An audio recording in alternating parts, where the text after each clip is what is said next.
You'll have to forgive me as I try to get the I get the things working again. Well, not working, cuz like they already are working. Ding. Dong. Habam. We got people in the chat. Clips that you create now have an edit timeline of 90 seconds to catch the right moment. Got it. Cool. We got who's in the chat right now? I know YY is. I know 10 Mux is. Like who's here? Who's ready for me to let me crack open this.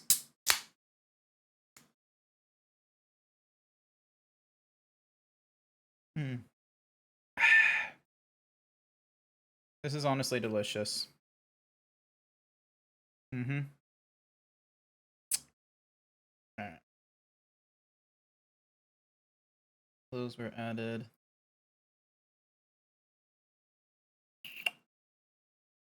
Recent searches.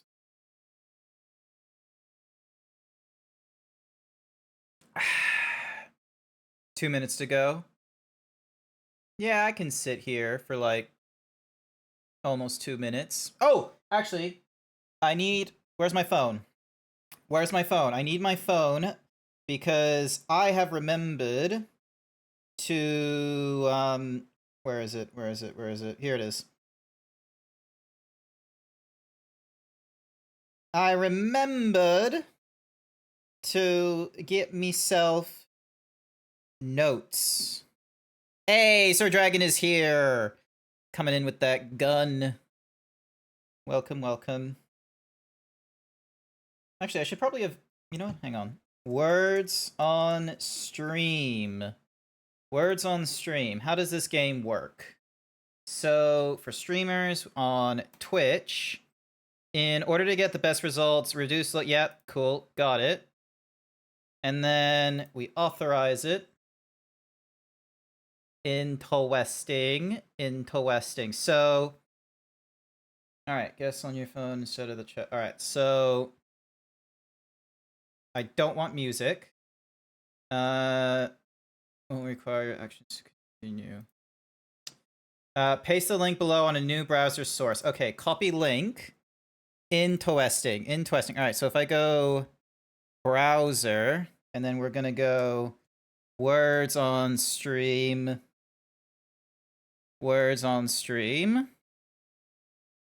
Create new.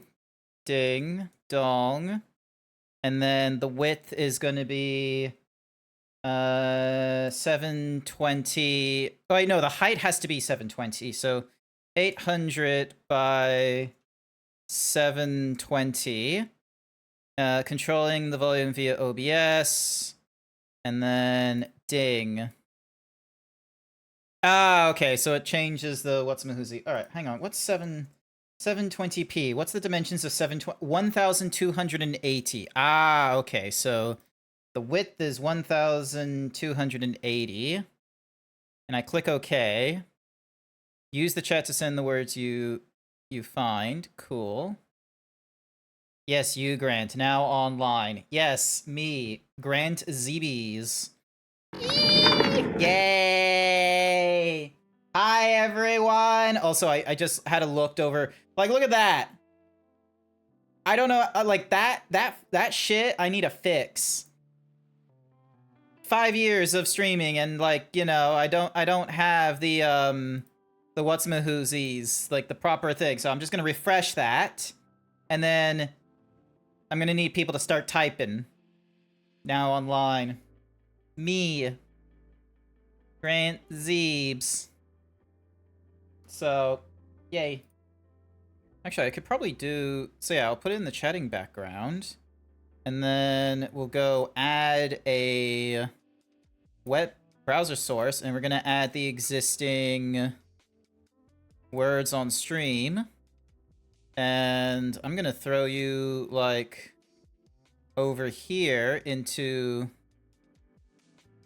I'm going to throw you into the background section beneath the beneath the just chatting. Like, imagine this. Imagine just having words on stream sitting there while, like, I feel like that wouldn't work too well. Like, maybe not on the just chatting. Absolutely on the what's-a-mahoozy, on the main screen. Maybe that's what I'll do, is I'll put it on the main screen or something, or rather.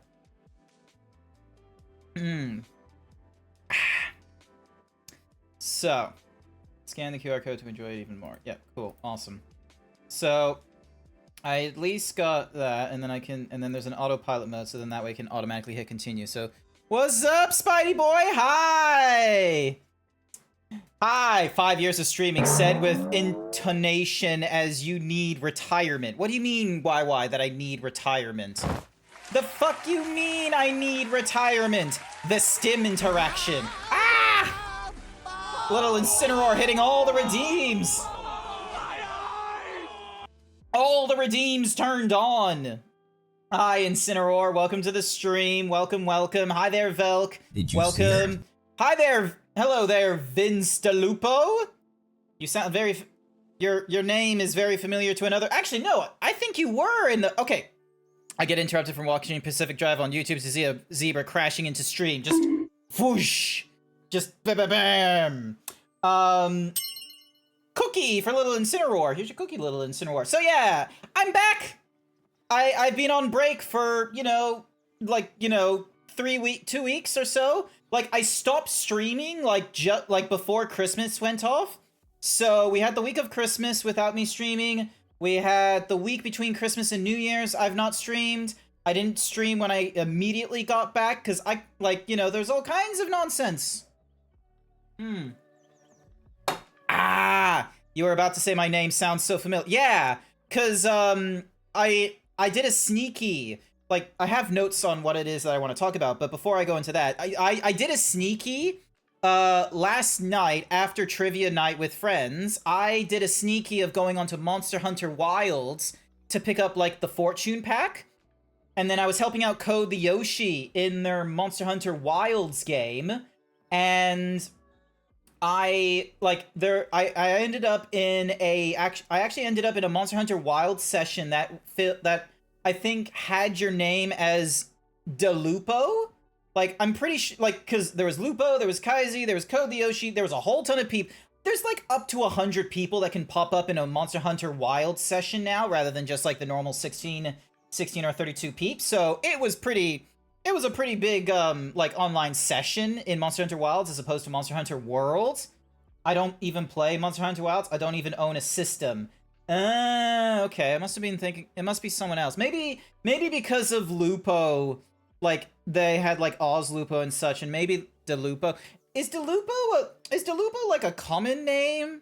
I don't know. Like, Vince DeLupo sounds proper unique. That sounds like some proper classy shit. Sounds real classy. Real suave kind of stuff. So yeah. But no, we got Spidey Boy in here. We got... Okay, so YY was saying 5 years Twitch career sounds the pretty long time. Well, it can't... There are some, like, you know, fun fact. After COVID, after 2020, the average lifespan of a stream that doesn't go... Like, the average lifespan of a streamer, like, in terms of, like, you know, doing stuff, was, like, 1.5 years or something like that. But then, after 2020, a large number of people started going into streaming because, you know, you're stuck at home. What else are you gonna do? And because of that, there was also just as easy, like, you know, a dip in terms of, like, the number of people that would, like, start streaming and then they would stop. So the number shifted from the average lifespan of a streamer being, like, 1.5 years to, like, a year. I'm not 100% certain about the numbers, though. I don't have, like, access to Twitch shit. But, yeah, it does make sense in my head. Like, just given, like, the sheer volume of people that exist on Twitch who would start an account, and some of the people might be just, you know, people watching streams and such like that, and then they proceed to start doing streaming themselves. But then, you know, they do streaming for a little while, and they're thinking, oh, I'm gonna hit it so big, but then, you know, they burn themselves out because they thought that they would get to partner in less than a year or something like that. And then next thing you know, they're like, well, I'm tired out because I thought this would be, you know, easy money, and then they drop out or something like that.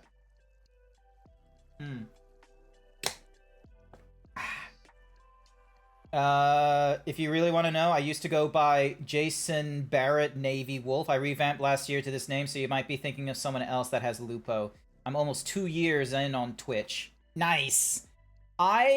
So I'm only streaming for fun. I'm in a weird middle thingy-majiggy where I do stream for fun, but it's one of those cases of like, you know, if I make money from Twitch and such, that's always good. And I respect the hustle. I respect the hustle of, you know, learning about the Twitch analytics, learning about the meta, collaborating with people, learning the ropes and what have you. Like, I'm not one of those people that wants to just bury my head in the sand and just be like, well, I don't like, you know, just playing Fortnite or Minecraft and just being like, yeah, you know, I just stream for fun and such like that, or complaining about like, why don't people watch my streams and such like that. I know why people don't watch my streams.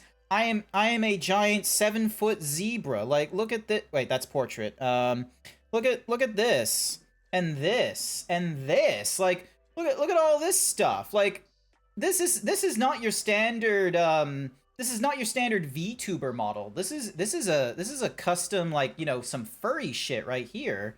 Like, you know, not everyone is gonna, you know, roll with this kind of like stuff. Bam. There we go. So yeah. So back over to chatting screen. There we go.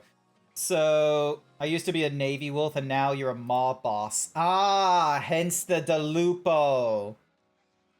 Wait, you were in the Navy and then you moved into a mob. Isn't that the plot line of Vincent? No, not Vincent. Your name is Vince. What's the name? The Godfather. Al Pacino's character. He was like in the army or something like that during World War II, and then he came back to the States, and his dad was in a mob hit or something like that because he refused to sell drugs in his neighborhood or something like that. And I'm getting ahead of myself. Point is, you know, army intelligence and all this kind of nonsense. Actually, no. Mafia 2 also had someone that was like in the army during World War II, and then, you know, they get injured during war, and they go back to Empire City, and then while in Empire City, they get like a special like permission of like, oh hey, you don't need to go back to the army after your shore leave for injury. You just get to stick with us forever. You just need to owe the mafia stuff. No, I had two separate wolves. Jason was my chaotic gremlin phase. Like, I used to post crazy Beat Saber songs in people's streams. Ah, okay. Nice. Vince is more chill, runs an electro string club. Nice. And I just ripped a piece of my armchair rest because I am a silly boy. Was Al the first name? Al Pacino. Like, wait, Velk, what are you trying to Google? Like, you don't watch movies. Actually, hang on a second. Let me go into my Zebra streaming, so then that way, in case they do want to, like, you know, directly comment to me in live speed. You don't watch movies. You know nothing. Like, you've got, like, what? Rush Hour, because I forced you to watch it, and then, like, I don't know, some Dragon Ball. Oh, hi, Velk. What do you mean you forced me to watch Rush Hour? We haven't seen that. I haven't seen it. Yeah, we have. I swear we have. No. I don't know what you're talking about. I watched it with someone in the Discord. Yeah, it wasn't me. Oh my god. We need to do movie night. I remember telling myself that. And besides, we couldn't have watched it anytime recently because my motherboard decided to have a minor case of the dead. A case of the dead is very finale. There isn't you can't recover from dead, Velk. The It mom did. is dead. That's not a case of the dead. The mom died. That's why it's minor. Oh It's my- a minor case of the dead. It just died temporarily. It's fine. Oh my. Did she die temporarily, or is it an actual death? What, the motherboard? Oh, the motherboard. Yeah, the motherboard's fine now. Oh, okay. For whatever reason, I thought you said your mother. Oh, no. She's... Last I checked, still alive and kicking. Ah, okay, fair. Look, when you're in your 30s, like, depending on the friend you have, they're either gonna have like all this extended family that you're just wondering how in the F did they survive, and then they'll have and then you'll have another friend where they're just left and right. It's just like, oh, granduncle died, this uncle died, this person died, and I'm just sort of like, oh Jesus Christ, like how do you go on each day? Like, Yeah, you get used to it. but yeah, Every day's easier. fair. By the way, you do not want to watch all 3 Godfathers unless you want to take 13 hours of your day. Nah. I've already seen the first 2 Godfathers long ass time ago. And I don't think I was interested in the 3rd one for whatever reason. So, but yeah. Anyway. What's up? I hope Al has a kid by the name of Cap. Cappuccino? Oh, Cappuccino? Al Pacino. Let's have a look. Al Pacino. He's 85 years... Okay, he has Julie Marie Pacino, Anton James Pacino, Olivia Pacino. So it doesn't really have any... Oh, you know what? Good parenting. Much better than what I'm used to. His father was Sal Pacino. So... yeah, any hoosies. Trust me, it's excruciating to watch all 3 movies. I did it once and I said never again. Just don't do it back to back. Grant, when you be an Australian VTuber Hall of Fame, when I actually, get to be recognized by other Australian VTubers. Like, fun fact, like, there's a lot of Australian VTubers, and,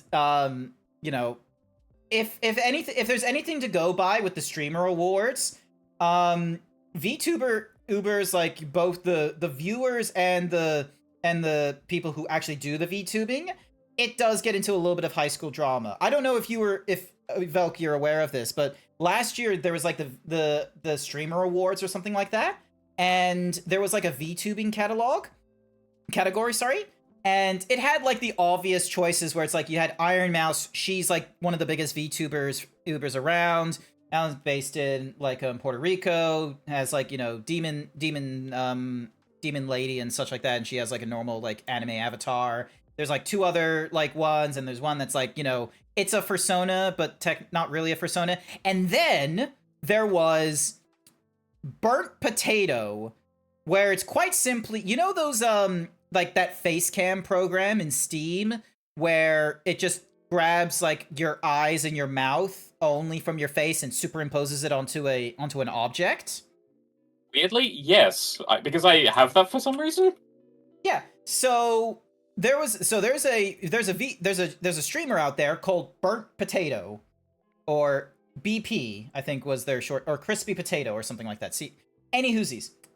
They were nominated in the VTuber category. They won the VTuber category, and the audio, like there was just so much fucking discussion about it. Like, there's the obvious stuff of like, oh, Iron Mouse should have like some people believing like it shouldn't have been this person, it should have been another person. But there was like this crazy thing where people were like, oh, this person should not be included in the VTuber category because they themselves say they're not a VTuber, or their thing is not a VTuber. Like, hang on, let me find like Crispy Potato VTuber. I'm gonna type this in. I'm so happy that I don't know any drama whatsoever, because I avoid it like the plague. It's there, but yeah, like there was this I feel like it's like burnt potato or something like that. The burnt peanut. Sorry, it's not a potato. It's burnt peanut. The burnt peanut. They're a streamer. They proclaim themselves. Hang on, let me just do a little. Let me quickly shout out the burnt the burnt peanut. Ding dong. Hopefully this is the... Is this the burnt peanut? Hopefully this is the correct one. Yes, it is. Oh my god, they're live right now. That is kind of hilarious. So yeah, any whoosies. So that so they're a streamer. They're in the VTubing category, and they ended up winning the award. And I believe, like, there's just like all this mixed messaging going off on the forums of like, you know, oh, someone else should have deserved it. They shouldn't have included the burnt peanut. But the fact of the matter is, the burnt peanut, like, that's a VTuber. Like, mechanically speaking, they have, you know, whether or not it's partially or not at all, you know, you said eyes and mouth on a model. Maybe you meant burnt peanut butter. Burnt peanut butter? Hang on. Burnt peanut. Because there's the burnt peanut. You can burn peanut butter? No, I've never tried. That's the right person. The burnt peanut is the correct name from the looks of it.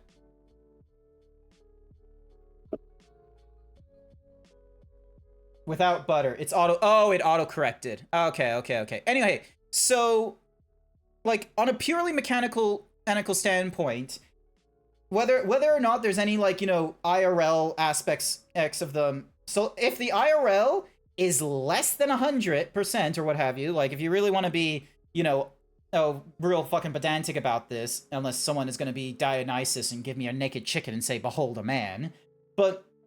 Quite frankly, if I showed, you know, my mother, who, you know, is a little tech savvy, but not all that much. If I showed my mother or my grandfather, you know, what the fuck, like, VTubers were and such, and then I showed them the burnt peanut, they would think that's a VTuber, because it's not a person as, like, you know, what they would consider a person with, like, a webcam and something like that. It's, you know, it's a computer-generated avatar, is what it is. And whether or not it's, like, PNG, 2D, or 3D is irrelevant to the VTubing, like, category, okay? They're just, you know, VTuber. I think a while ago, and I remember a while ago, it was a case of they didn't consider themselves a VTuber because they weren't looking at the phrase VTuber, like, mechanically speaking. They were looking at VTuber as, like, the community. So, like, it's the difference between, you know, so, like, you know, someone who enjoys watching anime but doesn't consider themselves an anime, like, fan. Like, they're not engaging in the fandom and all that kind of nonsense, which is fair. Like, you can do that. And I think that's where some people got, like, you know, really annoyed, was that like, basically, here was a streamer, like, a really good streamer, their partner at this point. That doesn't happen by accident. That either happens because of really strong connections on Twitch or really good community backing you up because they want to watch you and shit like that. He's a burglar and wears a mask with peanut print. Looks cringe. It is what it is. Any whoosies.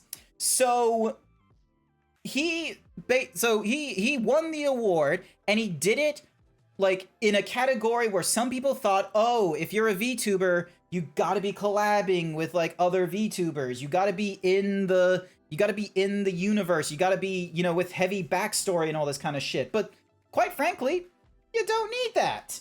As has been demonstrated every single year with, like, you know, with, like, you know, debut streamer and all this kind of nonsense. That, like, it's hard, but there's always going to be someone you have never fucking heard before going big and showing that you just need to have a personality or skill, and you just need to crank that right lever and get into the right audience, and there you go. You're the next big time streamer. Grant can do the same. Just put a mask with peanut print on your zebra model head. Could be good. I remember a long time ago, I wanted to try and, like, do, like, a Bane mask or a Luchador mask on my zebra, but I wasn't too great at that. I couldn't do it. But yeah. Also, hi there, Masonic. Welcome. Good to see you.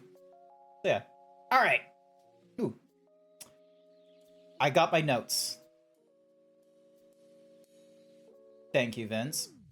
It would look like a BDSM mask. It could. Like, but still, like I wanted to be able to do like, 3D stuff onto the model and such like that. But as I learned, last year when I was trying to do like a beach render for my zebra and such, and I was like, oh, you know what he could do? He could do with shorts. My zebra, like, I couldn't actually grab a portion of my model to make the shorts because like the legs didn't have a clean cutoff point like around the ankles. I had like around the thighs or anything like that. I would have to go all the way down to the ankles, and I didn't want to start like fucking around with like doing a slice or anything like. Any whoosies. I have notes. I have been gone for like, the last little while from streaming. Who knows what random people would think in combination of the mask and a topless Grant. Luchador. That's what they think. But yeah, I've been gone from streaming for like the last, I want to say 3 weeks. Has it been 3 weeks? Let me, like, how many days between, like, when was my last stream and versus today? You know the stuff, Elk? Bane porn parody? Absolutely. Give me a second. Give me a second. You are asking a streamer that barely puts on anything. Wait, hang on. Let me rephrase that one. Anything UI related. Uh-huh. Uh-huh. Alright. I show up to work clothed, I promise. So, stream by... Not stream by account. Overview. Hang on. There's gotta be something. Here we go. So, my last stream was December 15th. So, days between dates. So, let's do a days between dates. So, from the 15th of December 2025 to today. Calculate the duration. So, for 23 days, nearly a month, for 23 days, which is approximately a little over 3 weeks, I had not been streaming. I didn't meet the cutoff for getting money on the December, which was a bit of a shame. Couldn't do that for Christmas thingy-majiggy, but here we are now. Don't forget the Twitch World Heavyweight Championship belt around him. Where? I don't got one. But yeah, so I had not been streaming for like close to a month because I had to go see I went to see my family for Christmas. So it was a bit much. Like I was working until the day of the Christmas Eve or something like that. I was basically working till Christmas Eve, and even when it got to Christmas Eve, I would then spend 3 hours on public transportation in order to go and visit my family that was further up in further up in Queensland than where I currently live.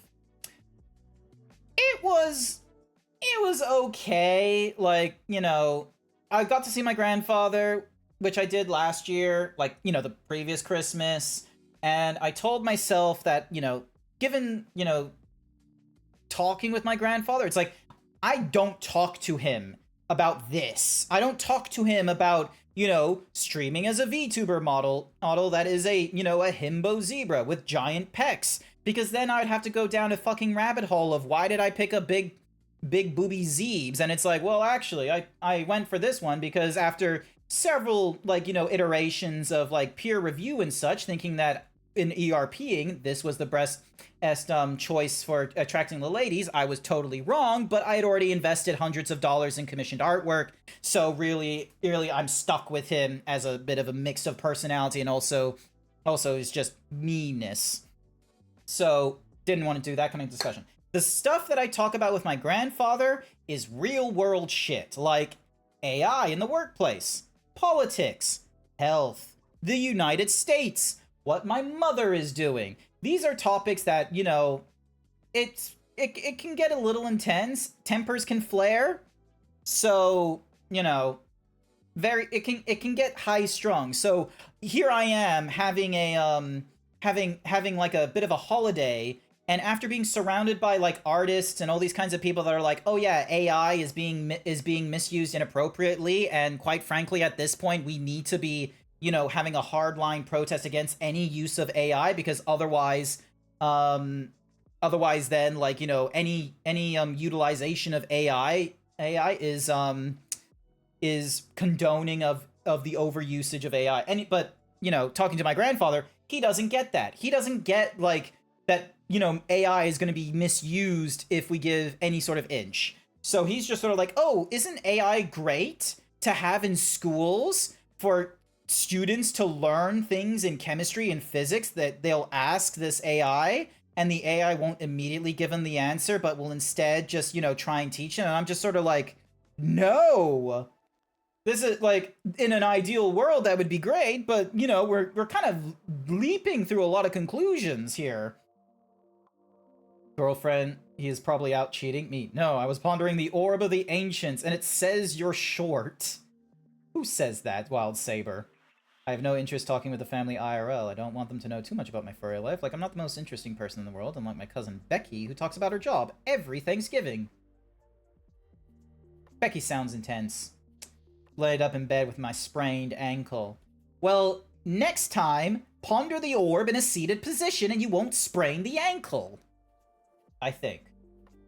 But yeah, so even when I'm on holiday and I'm like, you know, hanging out with my grandfather, the topics of discussion are going to be very crazy intense and what have you. So yeah, so I was with my grandfather and his girlfriend and my mother. I was with Mama Zeebs for blah, blah, blah, blah, blah, for a couple of days until the day after Boxing Day, when I rushed home because my apartment, I'm not intending to live in the apartment that I'm in right now past February 11th. So Australians, or like real estate Australians, I should say, because, you know, Velk wouldn't do this, but real estate brokers would. They were like, hey, we're going to give you 48 hours notice that there's going to be strangers walking through your apartment, and because they're interested in moving in before you've even moved out. And I'm just sort of like, well, shit. There's laundry laid about on the floor, and I don't want my dirty undies exposed. I'm going to get home before they arrive, so then that way I can clean up my apartment, so then that way I don't have them aware that I'm also got a fursuit sitting in a duffel bag in the middle of the room. So, Becky needs to get him in. I'll talk about her $100,000 paycheck every Thanksgiving. That $100,000 paycheck is how she's getting that man. The new guy's a wizard coworker. What makes you think that, wizard? Terry, where the fuck is my stapler? Someone's jumping fireball. Wild Saber is just delusional as fuck right now. But yeah, Velk, you're stuck in the current place that you're in right now. You're not worrying about moving out or anything like that, are you?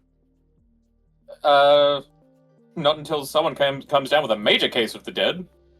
Not a minor case of the dead, because it's not a motherboard or RAM. It is a major case of the dead.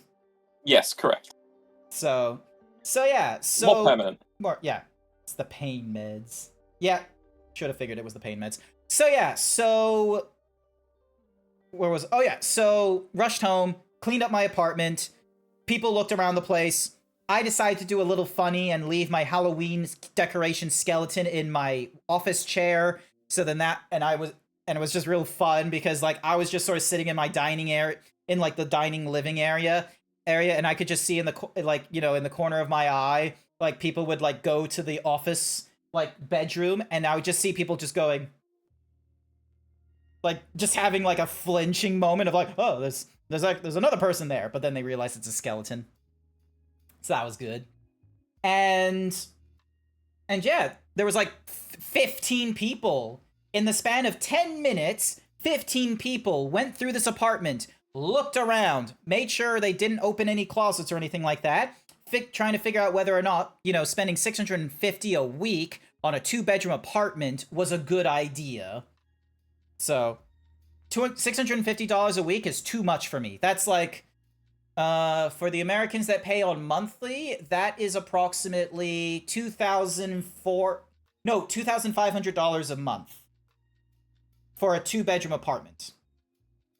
So yeah, I'm looking for a new apartment, but I don't do that yet because I have a timeline I want to talk in and such like that. $2,500 a month for 2-bedroom. Holy fuck! Hi there, Calabar. Yep, that's exactly it. That's like New York rent in the Soho area. I'm not even in a major city. This isn't New York. It's Brisbane. It's Brisbane. It's like discount Florida.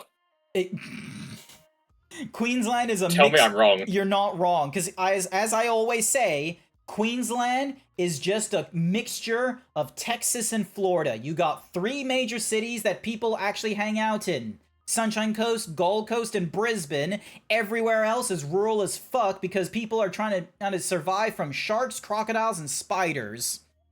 It's also got Cairns, I guess. Kansas is too far north. Like, way too far north. Any whoosies. North Carolina, and I'm only paying 800 USD a month. Damn you, Vince. But that means living in North Carolina.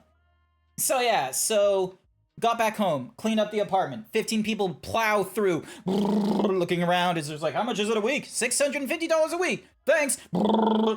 So then they do all that. I pack up a suitcase to go on a week-long cruise with my grandfather, my mother, my grandfather's girlfriend, my sister, her husband, and her 3 children. 2 of them are nieces. One's 2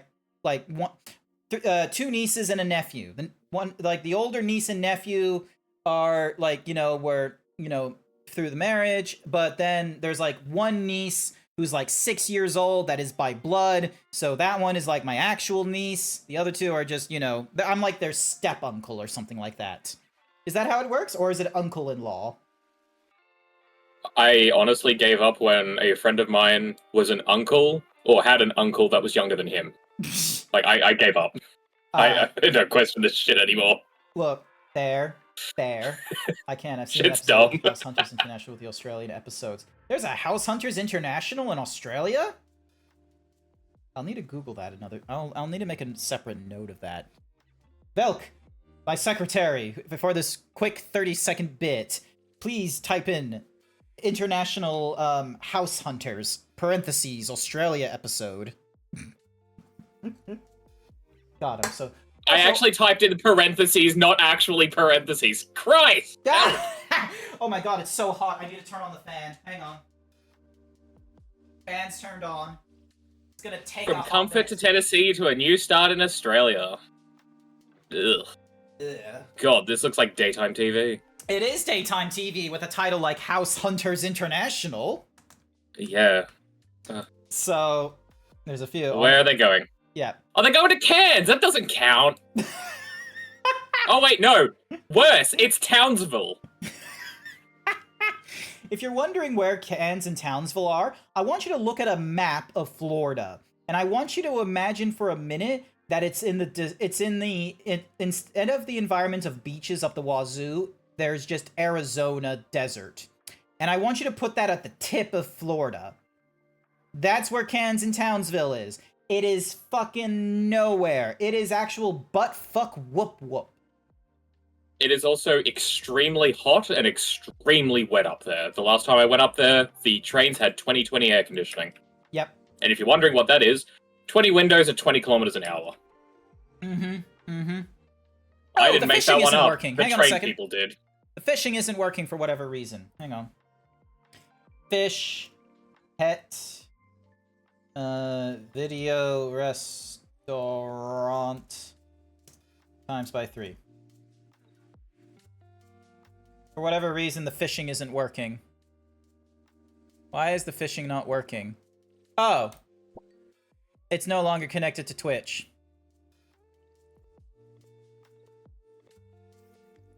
There we go. Ding. Dong. Bam. Boom. I've also found with these sorts of videos or shows that they oh, we only have 2.5 million. It's how did you get 2.5 million? Are we just glossing over that? Hang on, I need to pause the queue because it's saying 6 fishing lines. I need to... Is there a way for me to clear the queue? I've fucked up. Open FAQ. There we go. Documents. I need the... I don't need the integrations. I just need to know FAQ. I just need the commands. That's all I need. I just need to know the commands.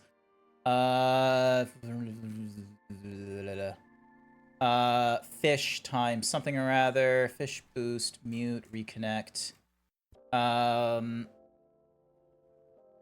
Yeah, it's things like that. I just don't watch TV because it's just... Ugh. Is there really not a way... This only... How is I could do there? that, or I could fix up a computer problem. What's the issue here, Grant? I'm just looking for a command to like clear the queue. That's it. Okay. So, like, I just need to know if there's a command to, like, edit custom catches. Is it for the chatbot, lurk or are you bait? using It's for lurk something bait? called lurk bait. Right. Mods can use exclamation point. I don't want to delete the fisher. I don't want to mute to do reconnection. Hmm. It might be one of those cases where I just need to wipe custom catches, wipe the decks, reset. No. You could try exclamation point SR clear or Q clear. Q clear. Right. Let's see. It Q has a space in it. clear. No, didn't do anything. Oh, as in, hang on, like this. Nah, that didn't do anything on because you're a moderator, so you could do that. All right, here's what I'm gonna do. I'm gonna. Oh, I can. Oh, you should So- not have told me that. You're about to. Are you gonna abuse it and be like, oh hey, you know what I'm gonna do? I'm just gonna start, getting No. lurk bait Twitch fishing. There we go.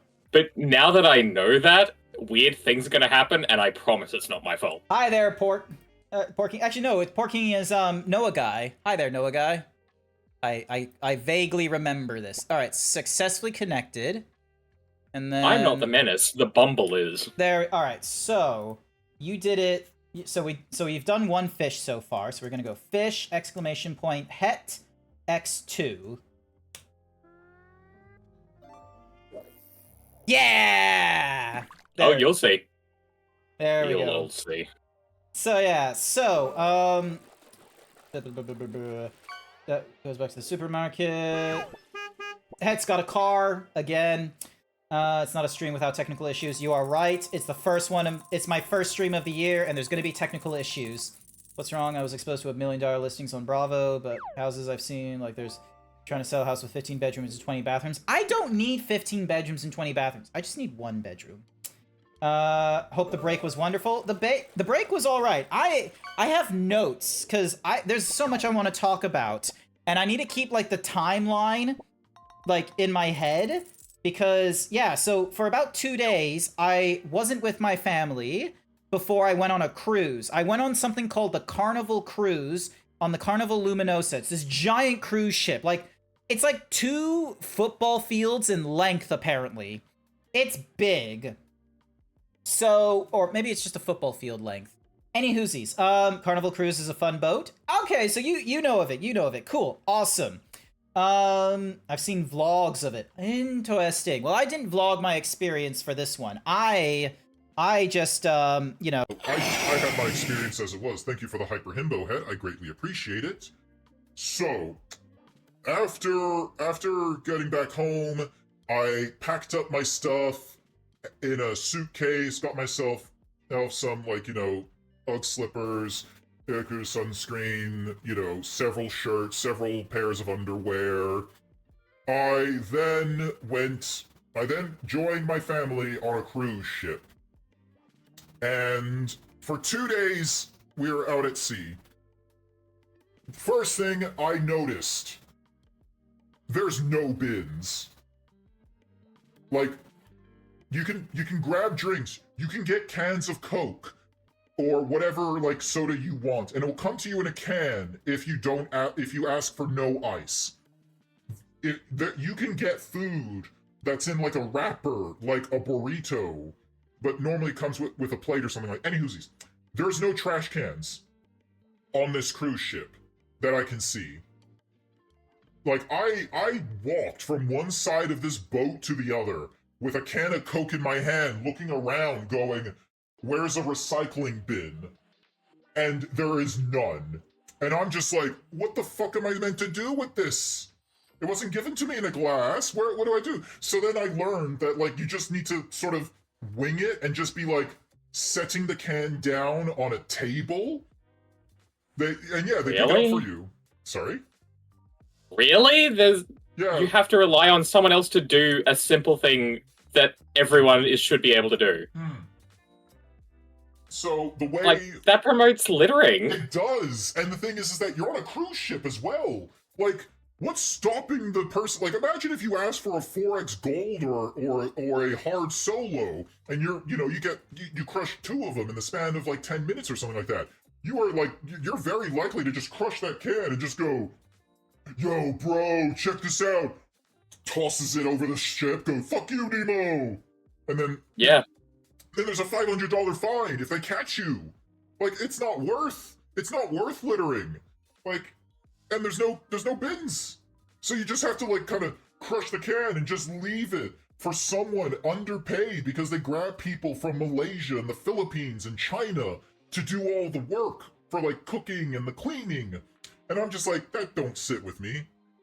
Like Walt Disney figured this shit out when he was over in Disneyland, where he watched people when they got their frozen cone or what have you, and they saw them with a scrunched up trash, and they were like, yes, approximately 30 to 60 paces, they're willing to hold onto a bag, willing to hold crap before they drop it on the ground.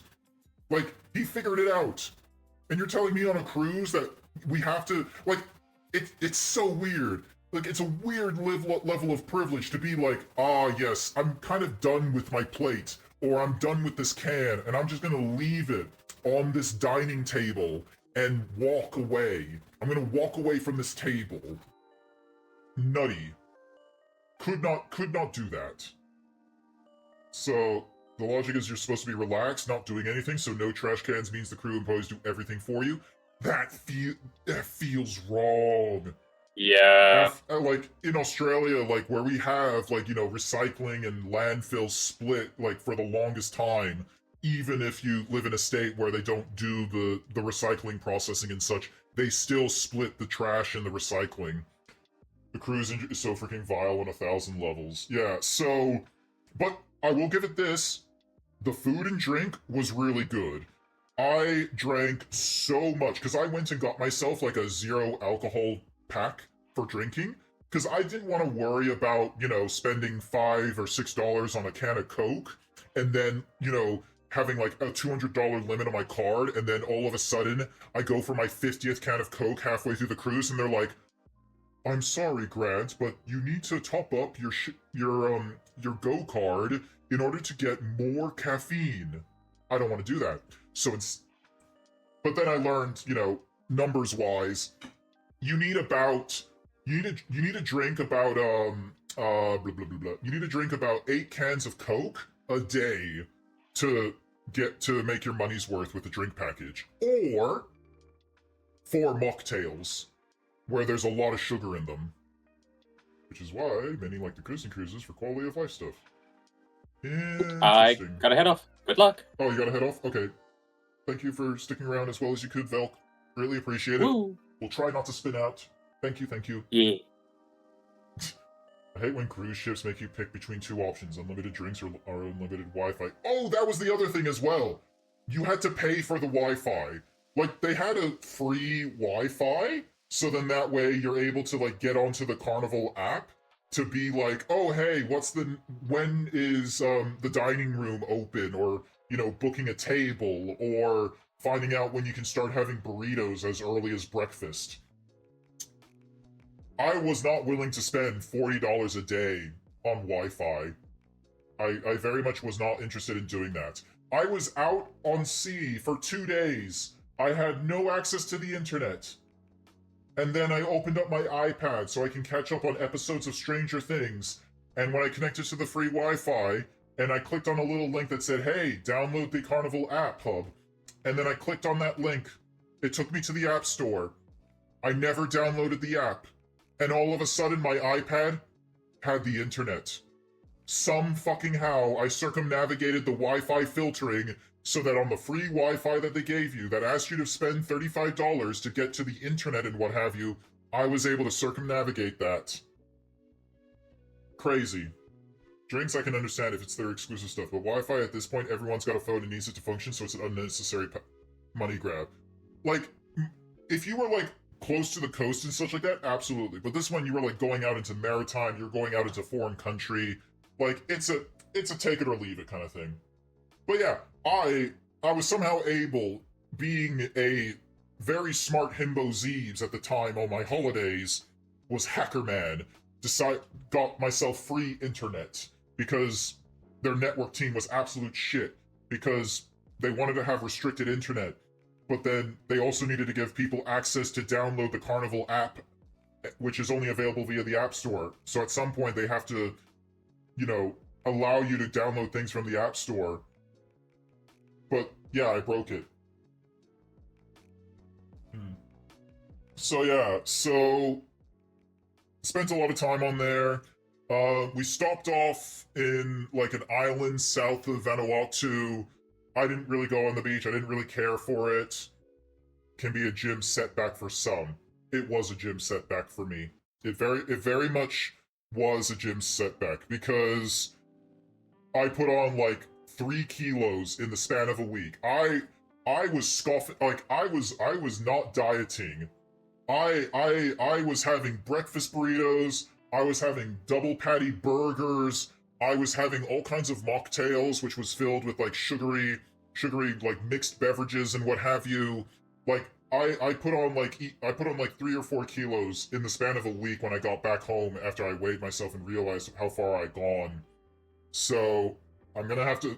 So I'm back on the shakes and the 0 sugar caffeine drinks. So then that way I can try and have like, get myself out from, the Christmas holiday weight. That's what happens on vacation. Any sane personal trainer will understand that. Thank you for understanding. Pancakes with maple syrup and butter. I didn't go for pancakes with maple syrup and butter. I went for sliced ham. I went for chocolate croissants. I went for scrambled egg. I went for sausage.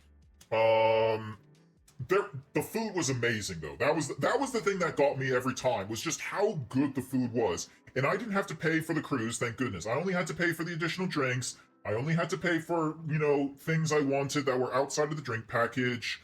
And yeah, so I didn't have to worry about like, meals. I didn't have to worry about paying for breakfast, paying for lunch, or paying for dinner. It was fantastic. So, meanwhile, my nieces, granted, one of them is 6 years old. I'm not expecting them to have a culinary palate that's gonna, make Michelin stars like be worthwhile. But the other one was like 11 years old, and quite often they were going on the kids menu. Like, I understand, like, come on, like, they weren't trying to get you to eat shrimp or raw salmon all the time, but come on, you could have gone for the beef Wellington.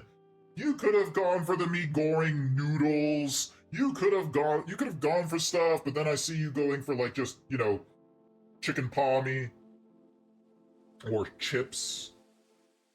Like you could have gone for better entrees.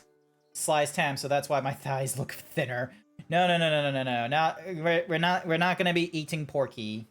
We're not gonna eat the pork king. My gym partner's PT had to really pressure him to just enjoy his week when he went to Disney last year. Okay. Didn't really transition to adult menus until I went to high school. Okay. I've just been, like, because of my mom, like, because of our family living in, like, the Middle East and such like that at a very early age, I feel like once I hit, like 10 or 11, I think I transitioned to the adult menu by then, and I just had to be, like, a little bit choosy. I wasn't going for chips for my entree. That's what parents do. They try to exploit their children to get the kids' menu stuff because it's cheaper. Yeah, but we didn't have to worry about paying for the food. You could have gone for the cool stuff. You could have gone for the steaks. But yeah, super picky kid. But yeah, so the nieces were like kind of picky with their food. The nephew, who was like 14, they were on the adult menu, and they were enjoying their stuff. We went to LeFou in New Caledonia. We went to the main city of Nimoy, which I do not recommend I do not recommend the CBD of New Caledonia. It is not a cool looking city. It is any of you in Australia know about Fortitude Valley, that's what Nimoy felt like. It felt like going through Fortitude Valley in the afternoon. It felt like it didn't feel right, especially since we had like the first two places that we stopped off into beaches and lovely white sand. I tried nice meals with family and had things I probably wasn't supposed to, but I wasn't very. I want kids menu because I want crayons. So the youngest niece, who's 6 years old, she wanted the crayons. So I'm not gonna falter for that. But the 11-year-old, like, come on, live a little, live a little, try new things.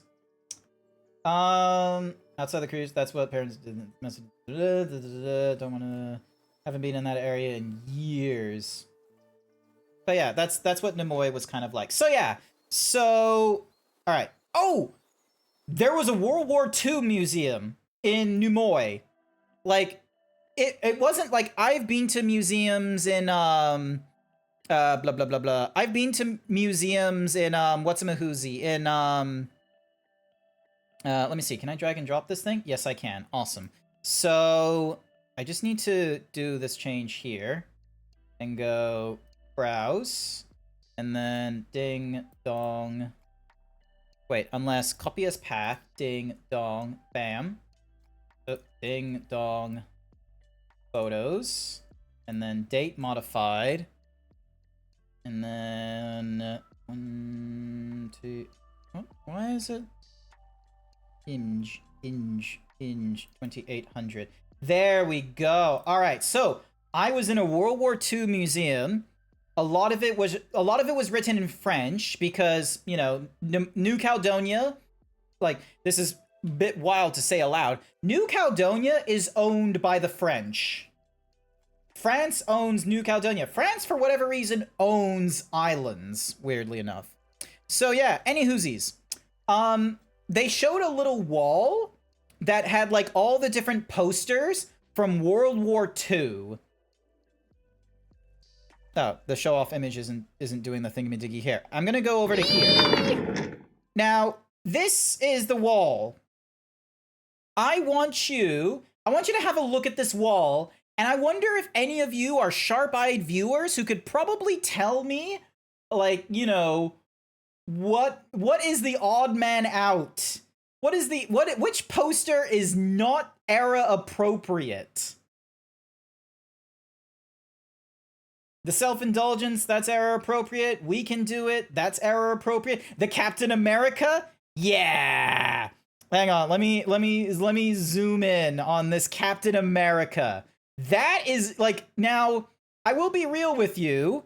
Captain America existed in World War II. As you can see here, Superman. That Superman is very error appropriate. That is actual, like, you know, the Superman comic and what have you.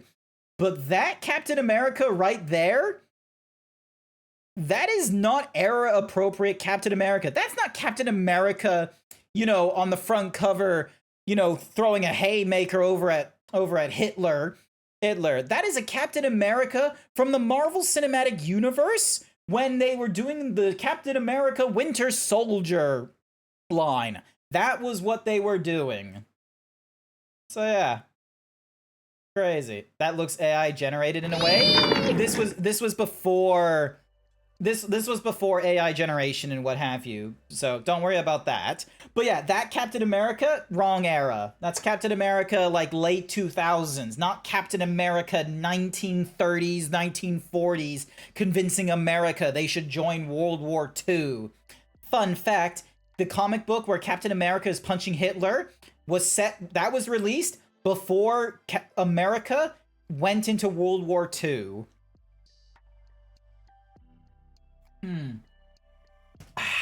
So yeah, we can do it. That's American. Yeah. So yeah, so it was just, I was walking through a museum, most of the stuff written in French, most of the videos French speaking, and then I see the wall of posters. Cookie for Vol, here's your cookie Vol. And then I see the wall of posters, and I see the Captain America poster, and I just had to laugh in this museum because It's the wrong Captain America. It's a Captain America from 2010s, not Captain America from 1940s. So good.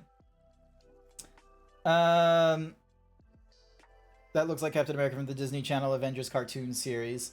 No, Captain America, the Winter Soldier. That's the poster. I know. As much as I am a fan of DC movies and such over Marvel, I am like multimedia and like popular media is something that I am very much like, keeping up with and what have you. Happy New Year to you too, Vol. I hope you're having a wonderful time. I'm just going through like some of the stuff that, we went through. I bet all the old people was like, shut your traps, Sonny. Respect your elders and those who fought. There was no old people. Not in New Caledonia. This was a French speak. There was not that many people in the middle of the day. So yeah. But yeah, that was my cruise experience. For like about a week, I was not connected. For about half a week, I was not connected to the internet. But then the later half of the week, I did a Hackerman thing and was connected to the internet again. So I was just going onto Blue Sky and Twitter, just going, boobies, like, retweet, and then like some funny shit. I was in the middle of a dining. Actually, you know what? I won't go into it. I don't want to talk about the US any further. So yeah, I get off the cruise. It's Monday. It's like Monday morning, early Monday morning, 6 o'clock. The boat pulls in. I don't get off the boat until 9 o'clock. I get into an Uber. I get back home. I unpack my bag. I have so much laundry that I need to do. It's not going to be done in one load. I had to do like multiple washing machine loads. Time for the year of the horse, and yeah, look from the cartoon, it was used a bit in the movie. Fair enough. It's year of the horse come. When does the Chinese Zodiac New Year start? Hang on a second. Opera GX. Let me open that up instead of Chrome. One moment, please. Hi, Omega. I'm glad to see everyone's catching in. It's 7 o'clock. It's getting up to 7 o'clock. We're like an hour. Did I set the wrong time for the Twitter post? I don't think so. So 2026 is going to be the 2026. Yeah, so February 17th to March 3rd is the celebration of Chinese New Year and what have you. So in 2026, it will be the year of the fire horse. So the animal is horse, the element is fire. It starts on the Lunar New Year, which is February 17th. And it keeps on going until February 5th next year. So the fire horse is a combination that occurs every 60 years, making it a rare and potent year. The horse represents strength, speed, and independence, while the fire element adds passion and dynamism. So yeah, good stuff. I'm gonna... You know what? Nah, I'm gonna close this. I don't need that open right now. So yeah, so you just woke up. Ah, fair enough. Well, hi there, Omega. Good morning to you. I hope you do well. Good bimbo rating there as well. 21. But yeah, so I get back from the cruise. I'm doing all kinds of laundry. I have to immediately get back into like life and dealing with problems and such. Although I forgot to do a stream Monday night to be like, "Hey, I'm alive. Hey, it's good to see you again." I didn't do that. I should have done a stream Monday evening, but I didn't. So I'm sorry about that. But we're doing a stream right now where I'm just going to be yapping for like, a little bit longer because I can. But yeah, one of the things that was happening, both because I started working Tuesday and I work today, one of the things that would happen, crazily enough, is that I would just be sitting at my desk, and if I'm like in the middle of typing, just going clickety clack, clickety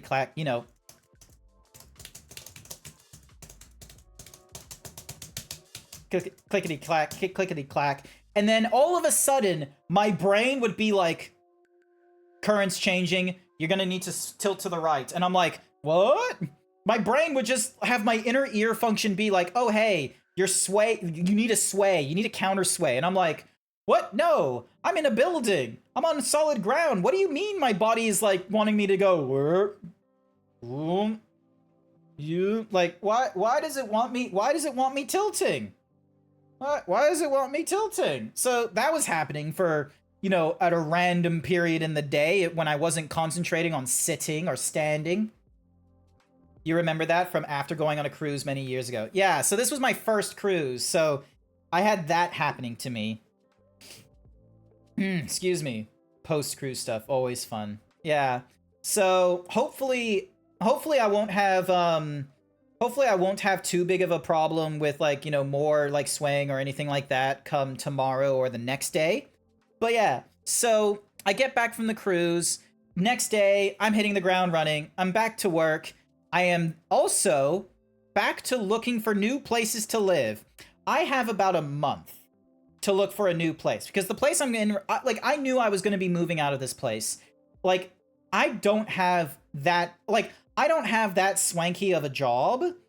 I am. Ooh, hang on. What did Port say? I remember being partially deaf in my first plane flight because my ears clogged. Not until the end of the day after hour. Oh yeah, you need to force yourself to yawn or unclench your jaw. So then that way you just go.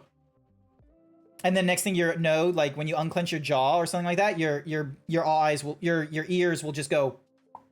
They'll just do a little depressurization thing. Any whoosies. So I knew early last year that I wasn't going to be living in this apartment that I'm in anymore. When I first got into this apartment 4 years ago, it was like $420 a week.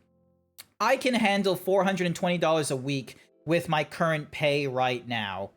But after a couple months in this apartment, it went from $420 to $430. After a year in this apartment, it went from $430 to $440. On the 2-year mark, they offered me an extension lease. They offered me only a year, and they said, we're going to be increasing your rent from $440 to $485. I'm sorry, that's a really big jump. You had the rent increase by $20 in 2 years, and now you're asking me immediately to have the rent increase by $25 in the span of before a year is up. Ridiculous. But at the same time, I didn't want to look for a place, and I knew interest rates were going up at the time back in 2022, so I said, "Hi there. What if I want to renew for 2 years instead? Is that possible?" Real estate agent gets the message and goes, "Let me talk to the owner." They still want to increase the rent to $485 a week, but they also want to later on add that it goes up to $510 the next year. Not as big of a jump as the first time from $440 to $485, but it's still a jump. And I was like, okay, I'm fine with that. Sign me up for 2 years. So, and I knew from that point on, I was like, okay, when I get into 2025, at the end of 2025, I know I should be looking for places so that in 2026, I go for a new rental thing. Unless I get way more pay to help support living in a 2-bedroom apartment by myself. Because I don't want to do share housing. I don't want to do share housing, and I don't yet have a partner where I feel comfortable enough being like, hey, we should live together. I hope you're fine with me being a furry who streams late into the evening. No pressure. Don't be weird about it. I'm sorry that I don't look anything like my persona. So yeah, so much rent hikes. Yeah, so much rent hikes. And what's more is, I knew I didn't want to live in this apartment, beyond my current lease. So I've got 35 days to look for a place. I have always been looking around at what the city has to offer and what have you. But oh my goodness, finding places for $420 or less is, you're gonna find places, don't get me wrong, but you're gonna find some really stingy places. They're 1-bedroom apartments in a share house, that are $400 a week, which I'm not interested in. Or they're a place where it's you lease the room and a living area, but then you have a communal kitchen and a coin-operated laundry. And then there are some places where there's no air conditioning or fans. So Friday, I have one house inspection I'm going to, And then Saturday, boom, boom, boom, boom, boom. I've got like 4 different places I'm looking at. Like, I very much am of the opinion that I'm very much of the opinion that I want to find a place closer to my work, so then that way I'm not spending 40 minutes of public transport to travel there. I don't want to spend more than $450. Ideally, $420 or less is what I want to pay on rent. I'm willing to go a little like closer to 450, but ideally I don't want to do that. If I go for 450 a week, I want it to be a 2-bedroom room at that point. So I'm looking around and I want to try and find a place and apply for it before Australia Day. That way, after I've paid like my last bit of rent in the place that I'm currently in, I want to pay the rent and the bond in this new place, and I want to put only like a week or so into, you know, packing everything, moving everything into the new place, unscrewing the light fixtures, plugging the holes, making sure there's no damage, cleaning up the place. Like, I want to get all that shit done by February.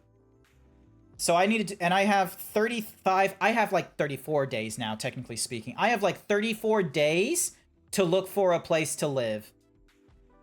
So, yay. And I want to find a place that's, you know, because I have some goals in mind.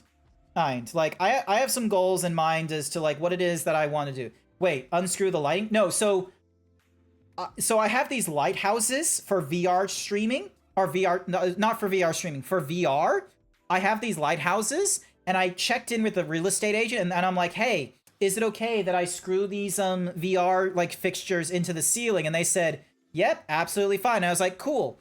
I have, like, a jar of, like, paint or something like that was used on these walls, but I think one of the things I'm going to need to do is I need to plug the holes with, like, plaster or something like that, and then paint it. So, you know, I'm probably gonna, you know, need to put some research into that and have a handyman help me with that thing because, you know, I'm not a handyman. I'm a nerd. I'm a fucking nerd who plays video games on stream and has like a persona that is like absolutely not my body type. Alright, that's the last of the Oreos Coke No Sugar. Don't forget about using primer before you paint with the main layer after your plaster. See, I would forget that. I would quite honestly forget that, so thank you for telling me that at Noah Guy. Thank you. But yeah, so the reason why I want to go for like I want to go for an apartment that I'm not spending more than 30% of my income on. It's because I want to get my finances. I miss commissioning artwork as often as I used to back when I was in a share house. I miss having just like more disposable income because right now I'm spending like close to 50% of my income on rent, which is a bit much. And, you know, my electricity bill is a little bit high because I have, you know, electric operated like, you know, stove and such, and hot water is going through electricity rather than gas. So yeah, so you know, I want to live in a place of my own still. I'm the handyman of my house with my dad not being present for a couple years, so I get it. Awesome. I am the IT guy of my house. I am the IT guy for a lot of my friends and family. I remember getting, you know, I get people who direct message me. I get code being like, "Please help. I don't know what I'm doing. I broke my model. Send help." And then, you know, I get into the VC and I'm like, "Hey there, code. What you doing?" And then I help fix it for them. So I do my best. I do my absolute best as well as I can. So, but yeah, so that's one of the goals that I want to do is get my finances in order. So then that way I'm not spending so much money on rent. I get a little more room in order to do things like, you know, commissioning artwork, or you know, getting more safe for work and not safe for work stuff, because at some point when I go into like dating and what have you, I am most certainly going to need to explain to people, hey, I masquerade as a zebra on the internet while I'm streaming and not using my real face, and I don't want to present to them, you know, all the not safe for work art that I've gotten over the years. I want to show them safe for work art instead. As much as I use technology, I'm not software savvy in the slightest. I just know how to use the already functioning thing and make it work. I try to be only that level as well, but sometimes I need to do more. So yeah, so I want to try and do that. I'm right now I'm working on, I'm on my diet again. I'm on the diet shakes, and I want to be on the intensive diet shake for all of January. I didn't do it properly yesterday because I was at trivia night with friends. So, like rather than, being a responsible Zeebs and being like, "Oh, I'm just going to have like, a salad or something like that. Nothing too big." Instead, what ends up happening is chips and hamburgers. Oh. So that's what ended up happening. And so, so I'm back on the intensive shake diet. I need to be on it for at least 3 weeks to make it effective. So then that way, after 3 days, I'm in ketosis. So then that way, each week I'm losing like, a kilo to 2 kilos a week. And then once I'm doing that, I want to keep going on to that throughout the rest of January. I want to try and do that for all of February. And then finally, I get to March. At the end of March, I'm going to Texas. I'm going to the Texas Furry Fiesta. I said this last year. I didn't want to blah blah blah blah blah blah blah. I didn't want to go to furry conventions unless people wanted me to go. I didn't want to go to like, Furry Down Under, I've gone to like 3 times, and every single time it's been a case of, "Hey Grant, are you going to Furdo?" Like, there wasn't someone being like, "Hey Grant, I want you to come to Furdo. I think we should hang out at Furdo. We should gather together." There was none of that at Furdo. So it was always a lot of work for me, introverted as fuck, with very few like Australian VTuber or Australian furry connections, to go down to the Gold Coast and be like, "Hi guys, it's great to hang out. Let's go, have lunch together." Like, it was a 1.5 effort to organize people to hang out with, and the people I did want to hang out with were like, I've already got something going on with this other group of friends and such. So absolute and blessed that I was able to hang out with Blue Foxy Nicey Icy in not last year's Furdo, but the year before. The last Furdo I was at, I was able to hang out with Blue Foxy Nicey Icy. It was so great. Thank you so much. I really appreciate it. And I know Blue wants to like collaborate on video games again, and they also want me to go down to like, Furdo this year, but they understand that I'm already going to a furry convention, so they're fine with me, taking a random day off and, going in, and we go to like Dream World, and then we go to a Korean barbecue, which will be a lot better. It would be really funny if you were with a furry and didn't know it, and they ended up being a buff bimbo persona. Oh, the dream! The dream of being so nervous about your persona, and then the next thing you know, she turns around and she has on her phone a commissioned artwork of her own persona, and you're like, "Oh, take me now." That's the dream. That's a fantasy. That's not gonna happen. Ah, code! Cobra Yoshi with the 51-month tier 1 sub. Did you bring back a jellyfish? Did you bring me back a jellyfish? No, I didn't bring you back a jellyfish. Why would I bring you back a jellyfish? I'm not gifting shit. Actually, one of the things I did get for myself, which I think is actually rather nice, is there is a piece of artwork I got. Let me find it. Let me find the artwork. I got myself a piece of artwork. There was a cruise. So in the cruise, there was an art gallery. I forgot to mention this on the cruise trip, so you're gonna have to forgive me when I do this. There was an art auction, and once in a while they would have like, I'm an artist enthusiast. I can appreciate the arts. I love commissioning artwork. You guys seen my FA and all that kind of nonsense. You know all that kind of such. So hang on a second. Persona ref sheet. There we go. So you understand, where it is that where I am with my with like appreciating the arts and what have you. Anywhoosies, there was an art auction showing all these kind of cool, classy art. Because you know what? Even though I'm going to be moving from this place that I'm currently in into a different place, I kind of want to have more decorations on my wall rather than a 48-star American flag framed that my mother gifted me. Because I'm going to be frank with you, I've only posted in this office like 2 or 3 times, and I've had someone ask me, hey, what's up with the American flag? And that was more than enough times for me to go, I don't want to present the American flag anymore in any of my photos. So yeah, so I've gone and I went into this art auction. I was hoping for some cheap artwork. Nope.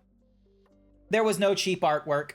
There was artwork that was priced at $60,000 and was on auction for $20,000. There was artwork that was priced at $2,500 and was on auction for $1,100. But then there was a piece of artwork that was $110. And you know what? I've spent more than $100 on a custom artwork of my zebra. I'm totally fine with this art that is, you know, most likely just a print on a canvas or something like that. But you know what? I like it. It's got a vibe. It's chill. I can definitely see this on a wall and not have, you know, people thinking that this is a terrible piece of art. And bam! In 6 to 8 weeks, this piece of art of like bears beside a beach, this is going to be on a wall of mine at some point. Is it like it's cute. It's wholesome. It's great, isn't it? Bear. Bear. You brought bears. But yeah, I got that. I won that in an auction. I raised my cardboard thingy-madiggy, and they were like, ah, yes, 116 for $110. Going once, going twice, and sold. They did not blink. This artwork, now I will be frank with you, Pat McGinnis drew this a lot. This artwork exists in other areas as well, but it would normally cost like $200 American dollars to get it.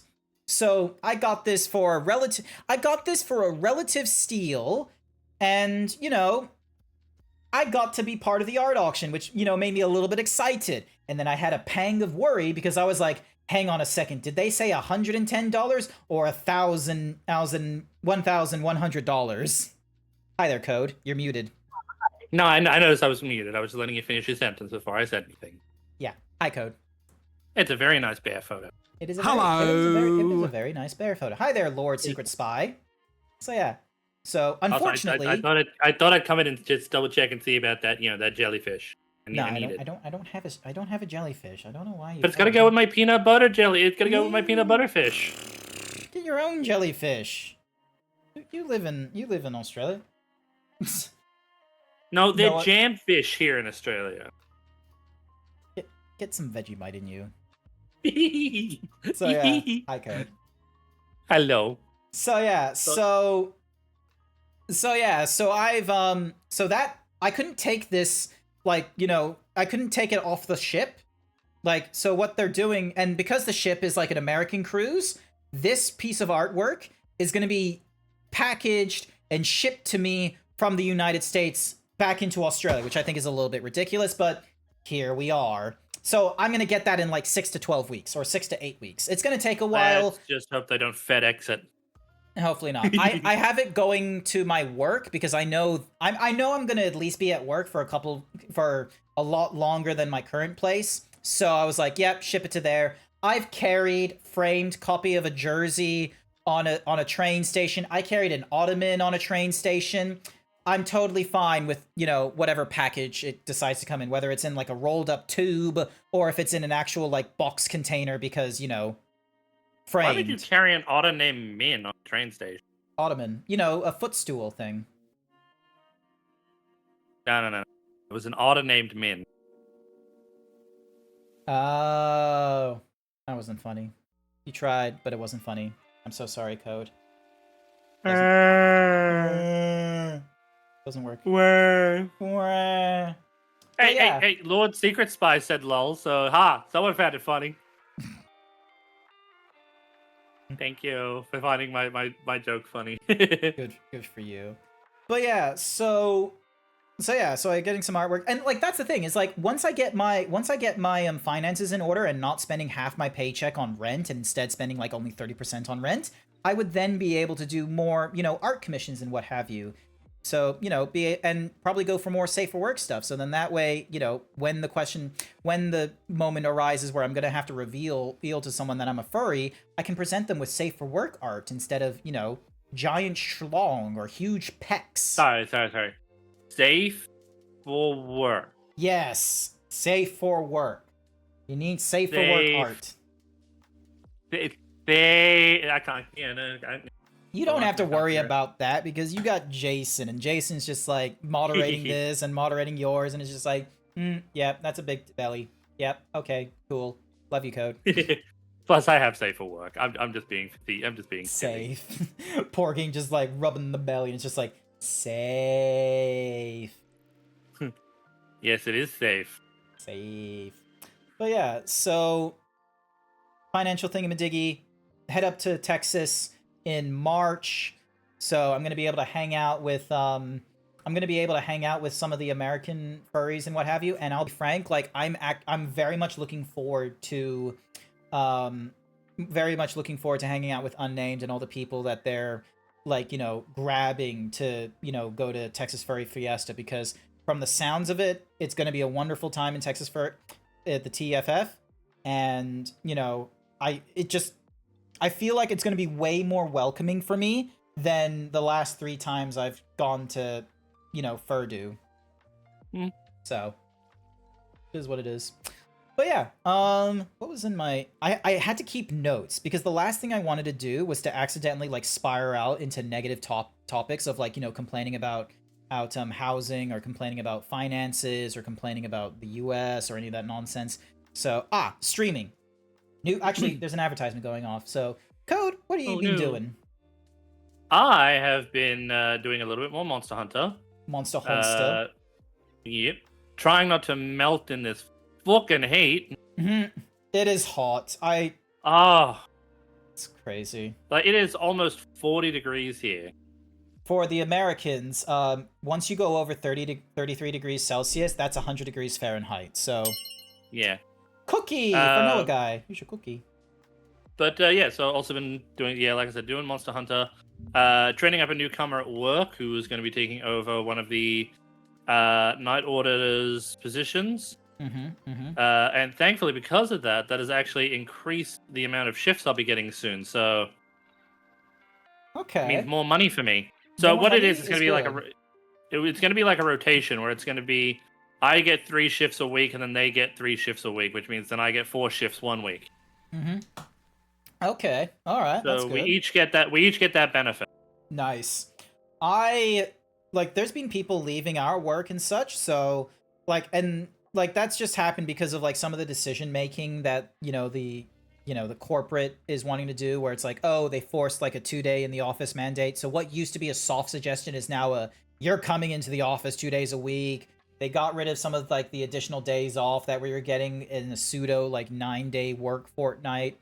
So now it's, proper 5-day work weeks again, which some people were really annoyed about because they were willing to take a pay cut to have, some of the Mondays off. Yeah. So, but yeah. Yep. More money for me means more food for me, which means more belly for me. I want more money, but just for like more commission artwork and more silly. Saving for my trip to Queensland as well in September. Fair enough. That is where a majority of the money going in September. Is there though? No, I'm taking my niece over to Queensland. Okay. Well, my niece and my sister. So cool. Well, my sister hasn't been to Queensland in so long, and the last time she was there, they wanted to go to the Outback experience, but she never got a chance to go to it because she was too young, and my brothers wanted to do all of the, other theme parks, and because she was the only girl, she was outvoted. Shame. We need more girl power in this world. We're here because some of us were uncomfortable with a female Ghostbusters. But yeah, now that we're out of advertisement, welcome back, chat. So, streaming. I'm still doing it. I've been at it for a while, and I'll be frank with you. I quite honestly enjoy playing games that are new to me. So, when I was going through Ghost of Yotei, like, it was a new game for everyone, and I knew that a lot of people, like, you know, some people jumped in, some people dropped out, and they didn't want to get spoiled on and such. But going through something like Metal Gear Solid series, so many people have already played through Metal Gear Solid. I hadn't played through Metal Gear Solid, so it was really great having Cap in the VC for helping me out and such, but me experiencing, you know, true Kojima-ness in his elements and such like that, rather than Metal Gear Solid 5 or Death Stranding 1. So, real crazy stuff. Now, as much as I would love to continue doing Metal Gear Solid on the Monday, or Monday Gear Solid, the next game in the franchise is Metal Gear Solid 4 Guns of the Patriot, which is only available on the PlayStation 3. They have not remastered this or redistributed it on any new consoles. There's no PC, there's no PS4 port. It is only available on the PlayStation 3. I don't have a PlayStation 3. I didn't grow up with the PlayStation when I was younger. I didn't get into the Sony fanboyness. I was on the Xbox side when I was a teenager, and I was on the Xbox side until halfway through university, when I decided to say fuck it and got myself a PS4, and then I'm now on a PS5. Lucky. Yeah. So yeah, I've got a PS3. Lucky you. Everyone but Grant has a PS3 to be able to go through the proper nostalgia. Here's the problem though, Grant. Problem that you might face if you did get a PS3, it will not work with Elgato. Because of the HDCP, the HDMI digital copyright protection. So you need to have a HDMI splitter that bypasses that. And it took me forever to find one. Which is technically illegal, so we can't discuss that any further, but something off stream and such. Yes. Because the whole point of the HDMI digital copyright protection was to stop people having like Blu-ray DVDs that would then watch a video and then strip out like the recording and such like that. But yeah, which is understandable because the PS3 was primarily also used as a Blu-ray player. Yeah. So, so it's understandable that they would be like, "Oh, we don't really want people being able to like stream these very expensive, Blu-rays to people, without paying money for them or use them in ways that shouldn't be used." Exactly. So, hang on, I just need to do this. Yeah, let's go with that. So like, you either needed to use composite signal, which means converting the composite signal to HDMI anyway to get into your capture card, or you had a capture card that had composite signal. You either did that, or you were somehow able to get the main signal of the PlayStation going into like a monitor that supported HDCP, so then that way it passed the authentication, and then it got splitted out into your capture card that wasn't, interrupting the HDCP. Hi there, Tyne. Welcome to the stream. Yeah. I am so sorry I got your name wrong all those times in the past. Hi. Hope you're having a wonderful time in Super Mario 2. I saw you streaming earlier. A Canadian. But yeah, no, I understand the frustration that unfortunately comes from you may need to skip one game or, I'm not wait until you find an alternative way to play it. Yeah. Well, the thing is that as I work in a company filled with tech people, there's a lot of fucking nerds. Turns out, one of them owns a PlayStation 3. And, I'm the techie person. I can figure out the HDMI composite nonsense for capture's sake. So once I'm in my new place, I'll borrow the PlayStation 3 from them, and they'll either have a copy of Guns of the Patriot, or I'll just get my own copy of Guns of the Patriot, because it's like, $30 on eBay or something like that. And then the next thing you know, once that's done, then I'll probably be able to play Guns of the Patriot come mid-February or beginning of March, which should be good. But yeah, I'll need to find something else to play on the Mondays Hi, Goldie. Welcome, welcome. Was playing Dino Vor Dash, aka Yoshi's Island. Thank you, Goldie, for being my biggest fan. Greatly appreciate it. Never mind. Omega Platinum, you're my biggest fan. I know my only con will be the local con, and most of my open friends and others know my Sona, so they don't mind me mostly topless. What in the... What? What? Warhorse. Hi? Hello? When did... What? What's this about being topless? When did you... Slay. Cool. Topless? For whatever reason, Warhorse Indra for year of the horse is going to a con and is going to be like totally fine being topless.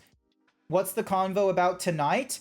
Oh, I've just been going through a checklist. I was talking about like, you know, what my experience was while I was on break, because I had not been streaming for like 23 days plus, so like almost a month. So I talked about like, you know, what it was like on the cruise, you know, coming back off it.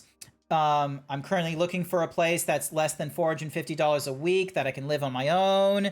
So then that way I can get my finances in order.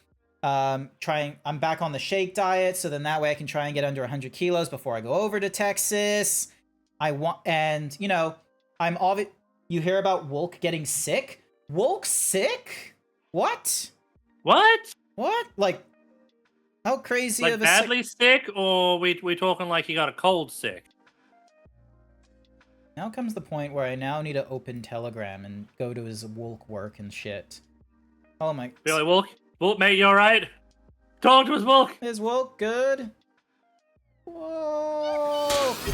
Goalie 1993 with the Goldie! 6-month tier 1 sub. Yeah, you're welcome to join into the VC if you want. I'm pretty sure you're still a member of the private Discord server. Yeah, because you were in here before. Yum. Yay! Hi, Tyne. Yo, Hi, Tyne. so I'll give you some. I'll give you the. Apparently everything's fine. So I felt bad because I'm getting my model, so I like shot him a message at Christmas, and then I realized, oh shoot, it's not Christmas for you because you're like significantly further in the future because time zones. So I didn't wish him a Merry Christmas. So I felt kind of bad. Then I came back like a couple days later. It's like, oh, I'm sorry. I asked you questions on Christmas. I should have wished you a Merry Christmas.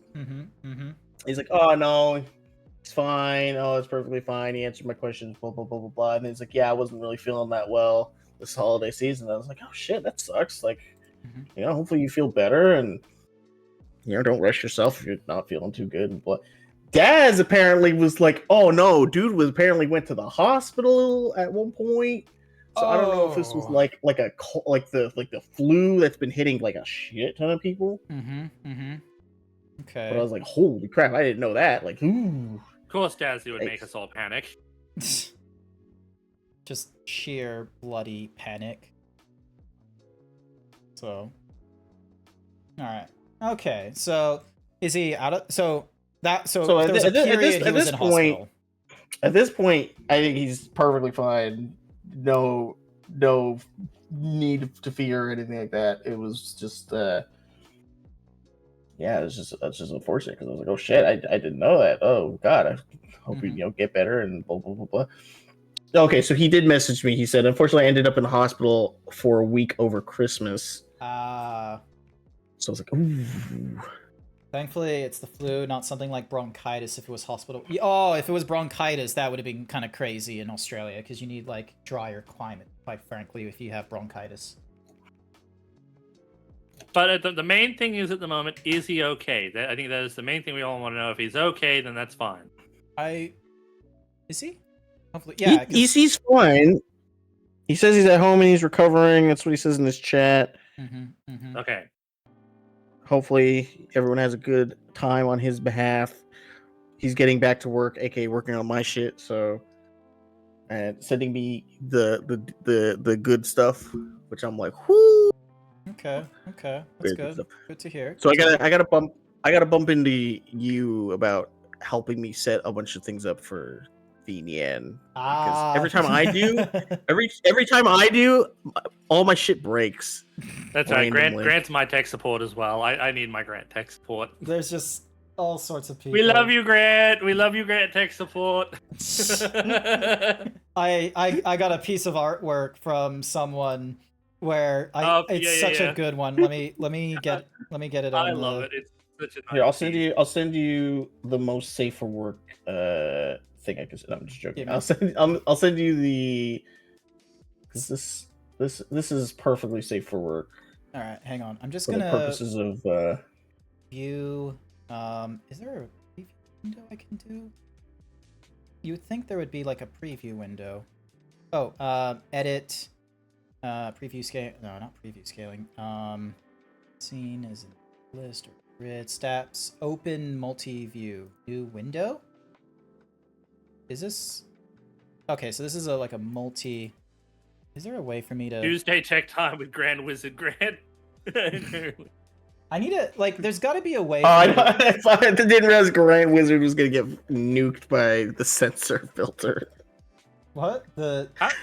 Yeah, Grand Wizard. Oh, got nuked yeah, that's nuked. Yeah, that's not a phrase that most people would appreciate seeing. Hang on a sec. So where the fuck is? There's got to be a way to show a preview window, because there's this window here, but then preview scaling, so I can change it to canvas or output. I can't make a duplicate preview window. Serious? Yeah. Because I can I don't know how much. I can open up a multi-view. It's I don't know how much you know about baseball, but when you get a strikeout, it's called a K. So then you line up the board that says K, but then when you realize, you go, okay, what happens if you get 3 strikeouts? You're like, uh-oh. So they just, all they do is they flip it backwards. So it's like a reverse K.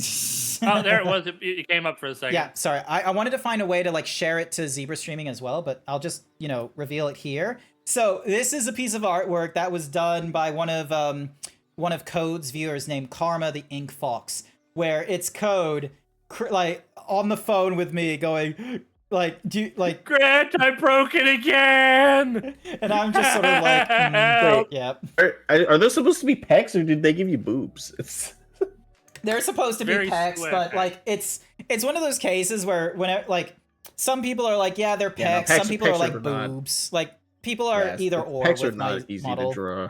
Nah, they're not. And what's more is that's an old style, doing pecs where it's oh, the shirt dips in. I'm not a fan of super tight onto the circumference of models and such with clothing. I don't like the idea of a shirt dipping into the pecs or the boobs or what have you. It needs to be stretching across.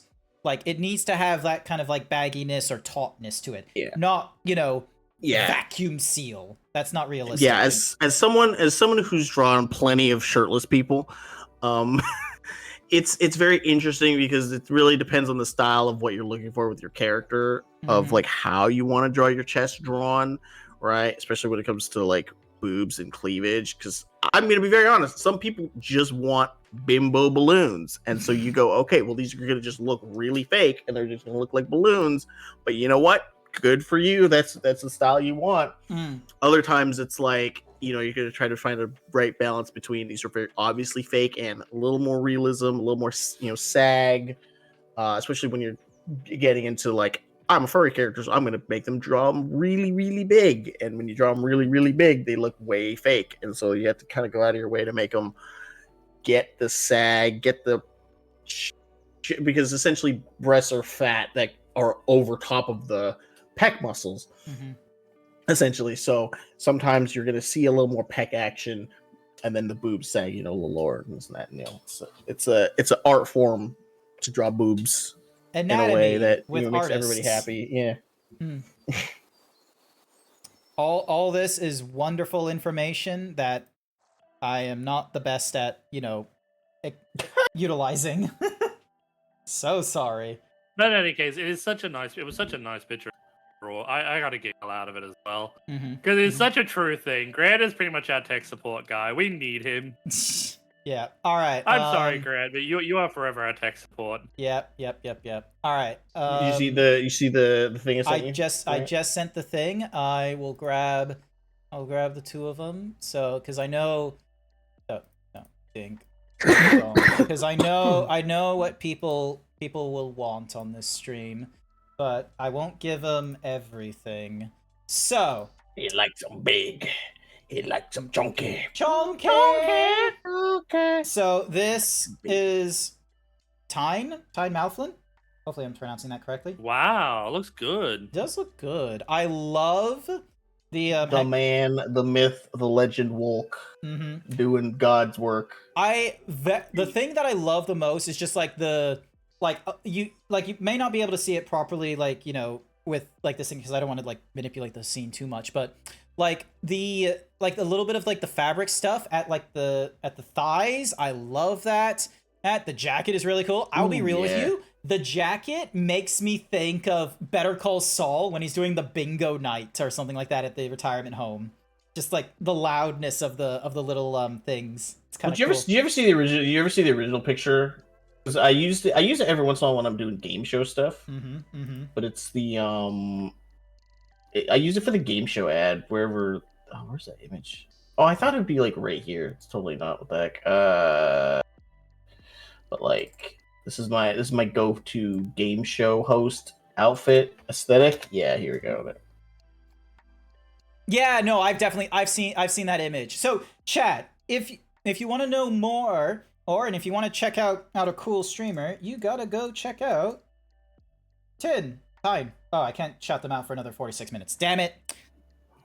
Tyne Malflin. Actually, what I can do is I can do clip shout out. Tyne Malflin. There we go. And then it does like a little cool thingamajig in the top left. So that's Grant Space. Destroy all humans. Oh no, it's the freaking.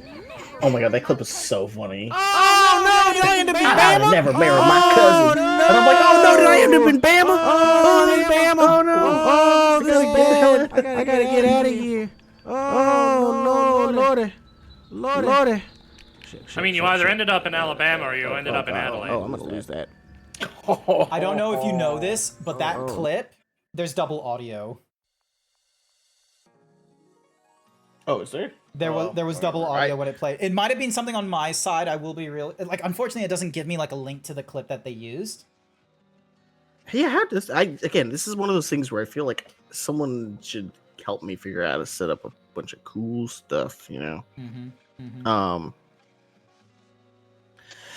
But yeah, how's your New Year's? Did you spend it like at home with family? Did you go to a friend's place? I was just talking about it like earlier in the stream, but I went on a cruise. My grandfather organized a cruise for the family to go on like across the seas to Vanuatu, to, you know, all these beachy places that, you know, wasn't, you know, entirely my cup of tea.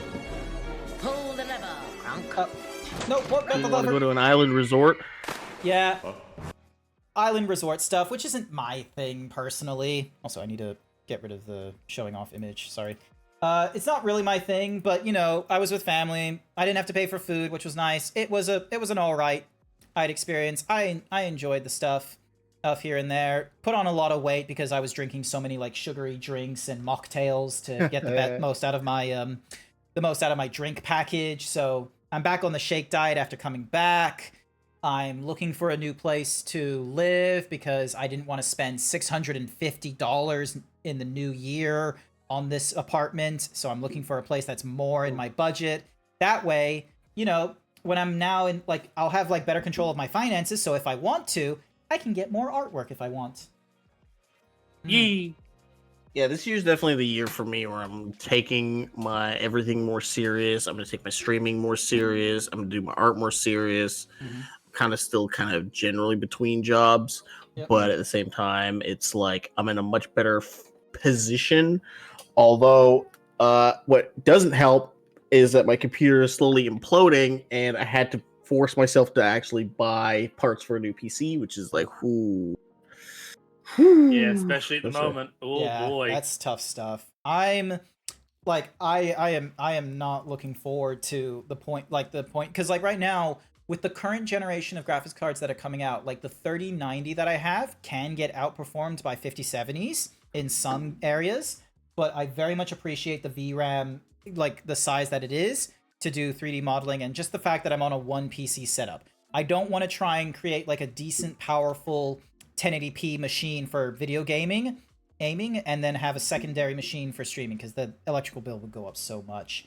But yeah, so I was with you on that one. I was considering doing the same thing, but I decided, you know what, I cannot set that up. It's going to be too much of a pain in the bum to have a secondary tower for this sort of thing. So I gave my computer to my sister and said, if you get the memory and install Windows on it, that's all yours. It's a little she's just gotta buy test to see if they can do the needful. Well, they've just got to put in new hard drives. That's the only thing. Yeah. Okay. Best of luck with that. Here, you can judge. Here, I'll send this to you, Grant. You can judge the RAM I ended up having to buy, which is so ungodly expensive. It's 32 gigabyte with 216. Oh fuck! $500. Like, I'll be real. Like it is like PC gaming has always had like a bit of an expense to it. But also, hi there, Jeff. Sorry, I am so sorry that I have not like properly said hi to, you know, first time chatters that have come in and what have you. I was so lost that Jeff, the Fallout fan, was an Aussie when they were like, "Hey mate, are you a Skippy?" And I'm like, "The fuck is a Skippy?" Because my first thought in my head was, am I a JoJo's Bizarre Adventure skipper or something like that? Not, you know, the definition that Porking had from the States, which is, you know, a Skippy is a loser or something like that, or Jeff's definition, which is like apparently Skippies are the kangaroo because of the TV show. Yep. Like that, I was lost on that one. But yeah, where was I? Skippy the bush kangaroo.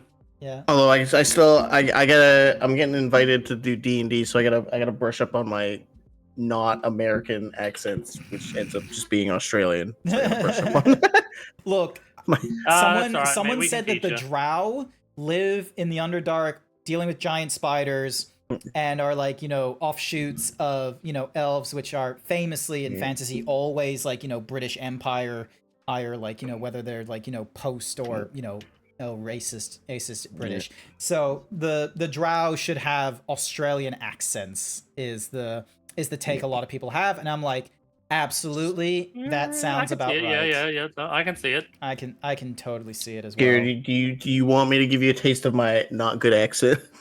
Chat, do we want to hear Tyne Malflin's Australian accent?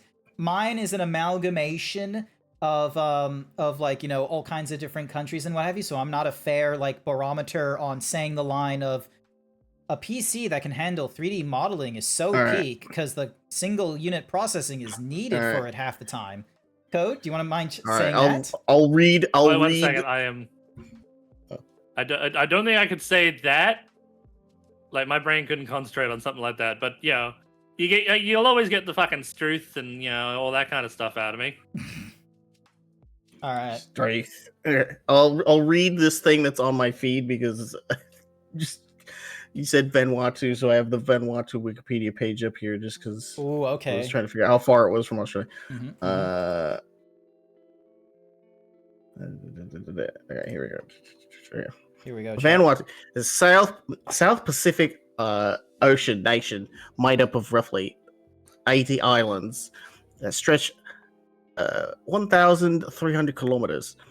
The islands often scuba diving at coral reefs, underwater caverns, and wrecks such as the World War II era troops. I should not be reading something. I should just try to make something up off the cuff. This is you were sounding pretty good. It sounded pretty good. It sounded my name is like Tyne. Australians describing David Attenborough without bothering to do like an airy, the most dangerous animal in existence.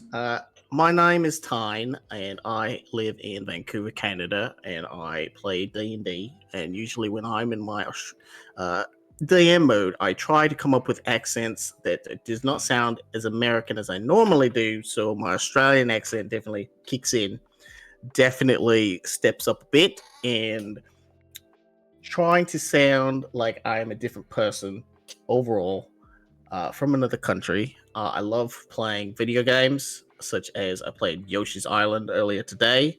I have my Super Nintendo, that is a fun old school console that is, I don't know. That's I'm just rambling at this point. Anyways, there we go. That's it. Not cool. But yeah, no, Fair. I think you. I think if I was to say you would pass the Australian accent test. I was an honorary Aussie when I used to work escape rooms and would stream in the wee hours of the fucking morning. So I'd be up at like 4 a.m. Pacific. So I'd be up with Aussies and Russians. Yeah. Hi there, Maury. Maury, welcome to the stream. I have no idea who this person is. What's good? They ended up on my stream once randomly. That was interesting. I have never... So, like... Verified... so... I looked at the symbol and I was like, that looks like an interesting symbol. It almost looked like, you know... Twitch thing... Like a... what's Mahuzi? Twitch, partner. But no, it's something called verified. And I'm like, interesting. So, how do you get the verified symbol? Just Twitch... Actually, yeah. Have you been asked yet to verify your age? Not explicitly, no. I've not been asked. Yeah, so for those who don't know, like here in Australia, it's like the whole age verification act thing, and it's like, you know, a lot of places are asking for us to verify our age with facial scans and ID and stuff like that. It's like Twitch is the only place I've yet to get asked, but I think Grant sort of explained this in a way that sort of makes sense to me as well. I think because both of us are on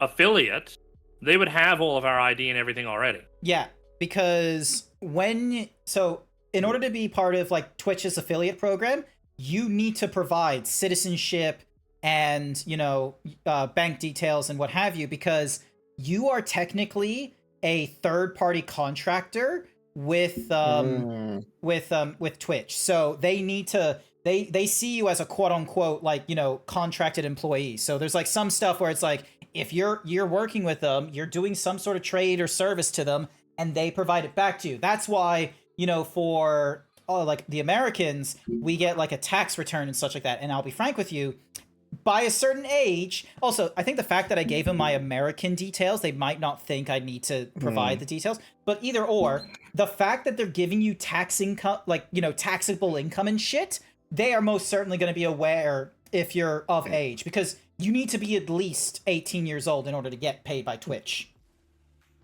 So I thought of somewhat of an interesting topic, because you said you had been streaming for like a month or so. I guess you're aware that Australia got hit with the we're banning kids from social media that's thing. what we were just talking about in that time frame. Yeah. Yeah. So December 16th is when it first went off. It hit a lot. So here's the thing. Like the this is kind of like, this is probably gonna, I Scribbly Noodle has a thought about this, and different people have thoughts about this. I know there's like the overall thing that people are like really quick to jump to is that this is a issue of freedom of information and privacy, because it's like all of a sudden the internet, you know, that used to be free and, you know, you could go anywhere you wanted, put your money where your mouth is or what have you. Like, we went from that to, you know, now you need to provide ID and convince, you know, a third party that you are of like a responsible, you are of 18 in order to access things like Facebook, and Twitter, and Twitch, and all these other websites. Now, some people, like, Australia was the first to do this, but then Britain really quickly caught up to do it as well, and then they might have overstepped it by making Wikipedia require age verification, which some people might argue is a step too far, because that's quite literally like, you know, a public, like a controlled library, and is like the best example of, you know, best case scenario socialism that you can get, because no one is fucking paid to manage Wikipedia. It is it is community driven, and props to people being like keeping it real, keeping it valid, and what have you, to break away from the stereotype that people used to have from the 90s of you can't trust anything on the internet, don't use Wikipedia as a source. Nowadays, people go to Wikipedia as a trusted source first, which is amazing. Better than fucking ChatGPT. So much. But yeah, the take that I have, number one, Australia said they were going to do this for a year. This isn't like a Trump chickened out thing where it's like, oh, this came out in the last minute. This isn't a last minute thing where they're like, oh, hey, we're just going to turn this on and we're going to leave the companies having to figure it out. Otherwise, they're going to get millions of dollars banned. Nope. 2024, they said, we are going to be implementing an age verification requirement. It is not, you cannot be grandfathered in. The onerous is going to be on the companies. The parents and the children are not going to be fined for this kind of thing. It's on the companies. If you are working with content that is going to be interpreted by us as not appropriate for children, you must ID verify that children are not on your platform able to access, non-children things. Like, I'll be frank with you. Like, you had a year. Australia doesn't chicken out of shit. Like, that's just quite simply it. And what's more is you had companies like Newgrounds that had some pretty interesting systems, which was if you paid with a credit card in the past for membership, or you paid for membership in the past, you didn't need to ID verify. If your account was older than 16 years old, you didn't have to verify. The only times you needed to verify is if you didn't have an active credit card attached, which, by this point they were like, yeah, we were able to, carve away from like everyone that would have been affected to just new accounts being affected. People who were annoyed by the age verification thing are the people who use this this infrastructure for free, who are already over 18, now being inconvenienced with the idea of, hey, you need to do ID verification. And when everyone's like, oh my goodness, how can they do this? This is uncalled for. The internet has not kept a backbone when it came to age verification. The only times the internet has gone a step ahead of legislation is when money is involved.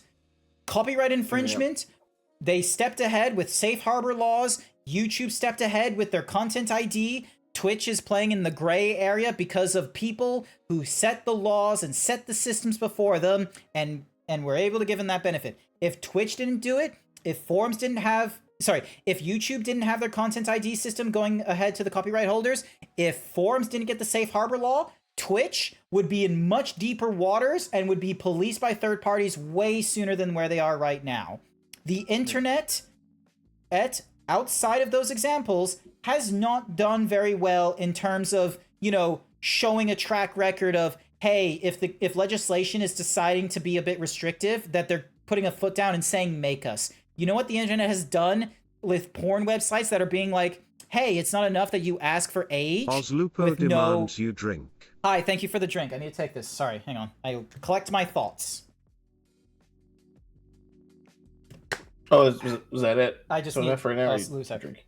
But yeah, Laws just asked me to do a drink. Hi, Oz. Welcome to the stream. I'm about to get into a tirade about, Australia's... Hi, Oz, how you doing? Australia's thing of, turning on...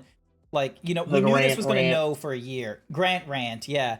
We knew it was going to turn on for a year, and people have only started getting up in arms when, Australia sticking to their guns, whenever they gave you a year's heads up or any heads up, they kept to it. They kept to it with Twitch.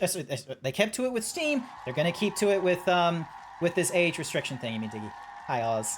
So, historically speaking, anytime websites, especially in the United States, were hit with a, hey, the age verification you're doing right now on your website is not enough to satisfy our state. We want you to do more. You know what the porn websites have done? They didn't counter. They didn't come up with a system and then go and implement a better system and gone to lawmakers and be like, hey, we think our system is the best, use ours, or anything like that. You know what they did? They chickened out. They just said, okay, fine, I won't distribute to your state. That's not a winning move. If conservatives are interested in not having people see your stuff, you're not winning the argument by walking away.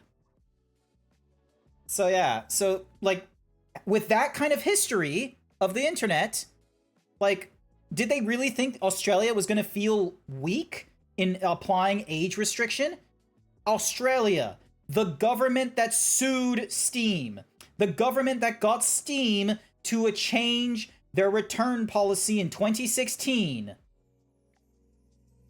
They're not going to feel weak in trying to implement this. And now that they have implemented this, more countries are realizing, hey, we can probably do this. And if their alternative is just not to be in our country, that's fine by us.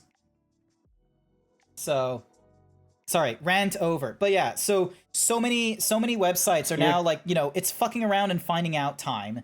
And considering how long the internet has been around and such, like, this was going to happen because we started making money on the internet. We started making websites that were not for children, and for the longest time, both in the internet and off the internet, we stopped having places for children. Pokemon cards are no longer for children. Neopets is no longer for children. Like, we don't have places for children. Man, I think my Neopets are fucked at this point. I've been on since high school. Yeah, I haven't checked on my Neopets in a while. Chat, how many of you still have Neopets? Press 1 if you're keeping care of your Neopets. Plus 2 if you have no idea what Neopets is. Press 3 if you're now just logging on to Neopets to make sure they're still alive. So, It is, man. It's a busy world out there. It's just I don't know. The number one problem at the end of the day, it comes down to the fact that it's just not a black and white issue. There's just so much gray to try to figure out what in the hell you're trying to do and how to stop X, Y, and Z.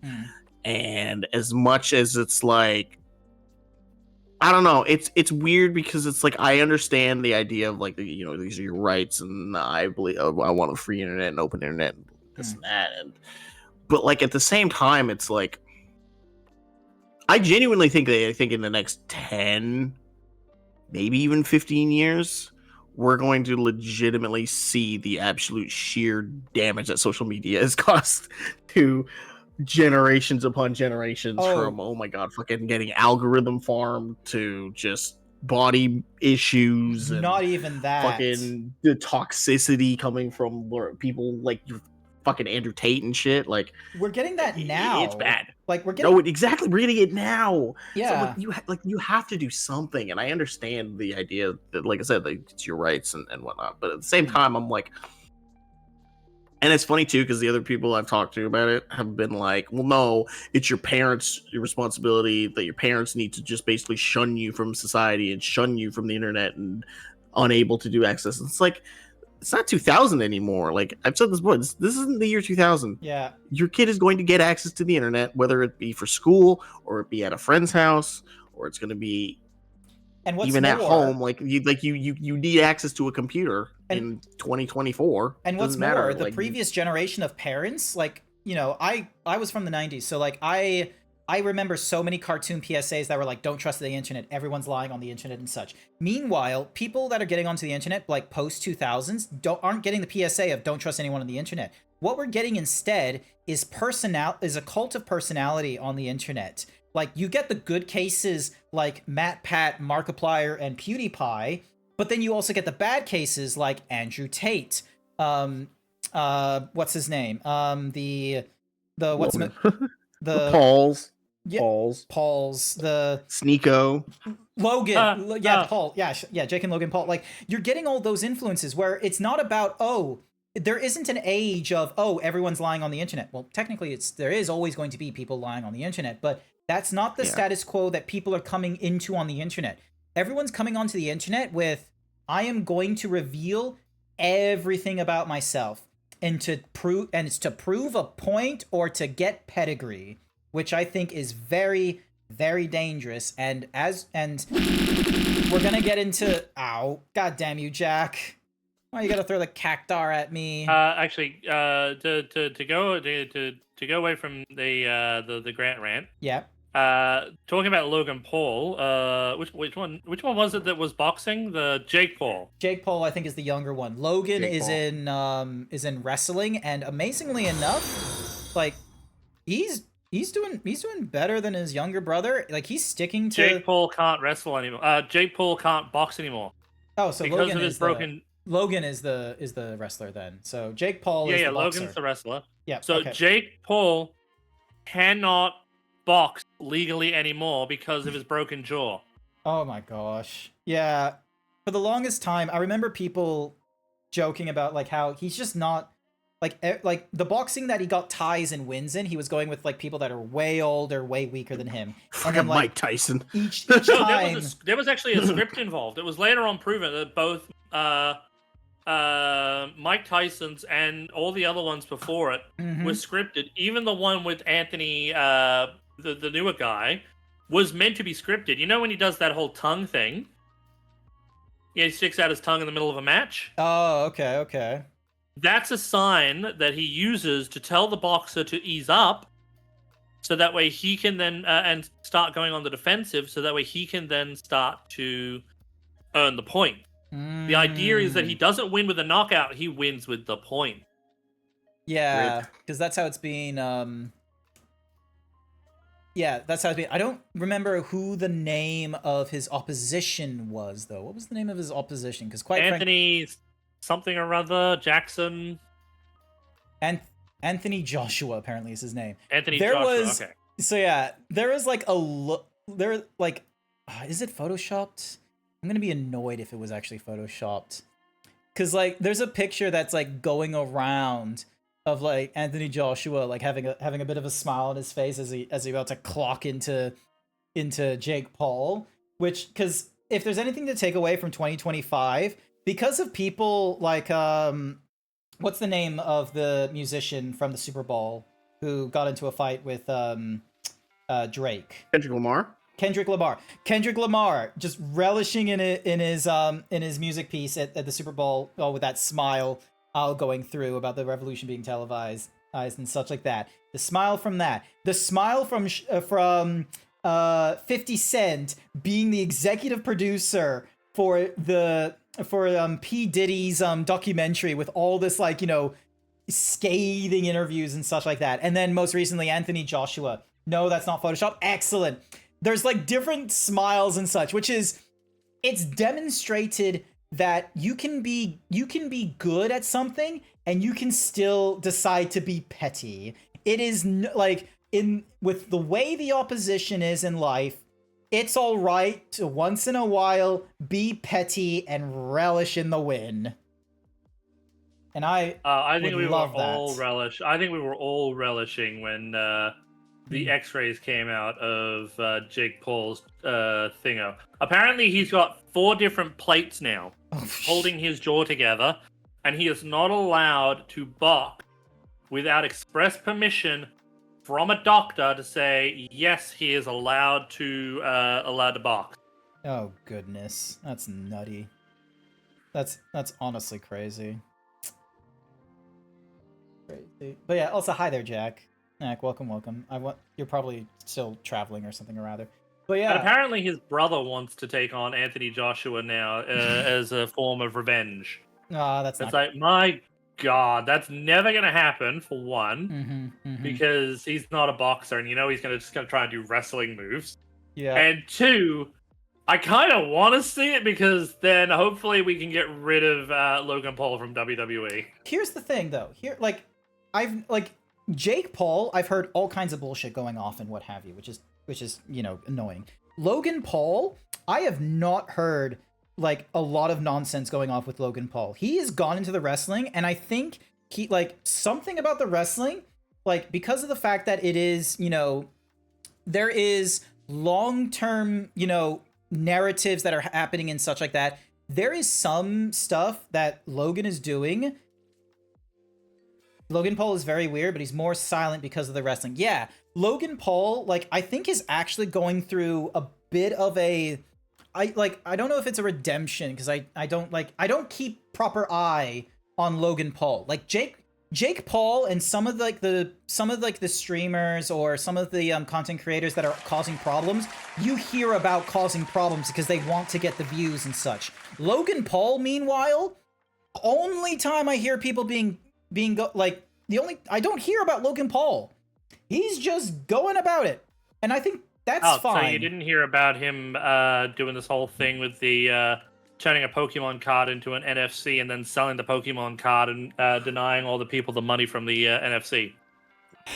How long Yeah, ago? I think Logan Paul got into CryptoZoo? NFTs. Yep. Yeah.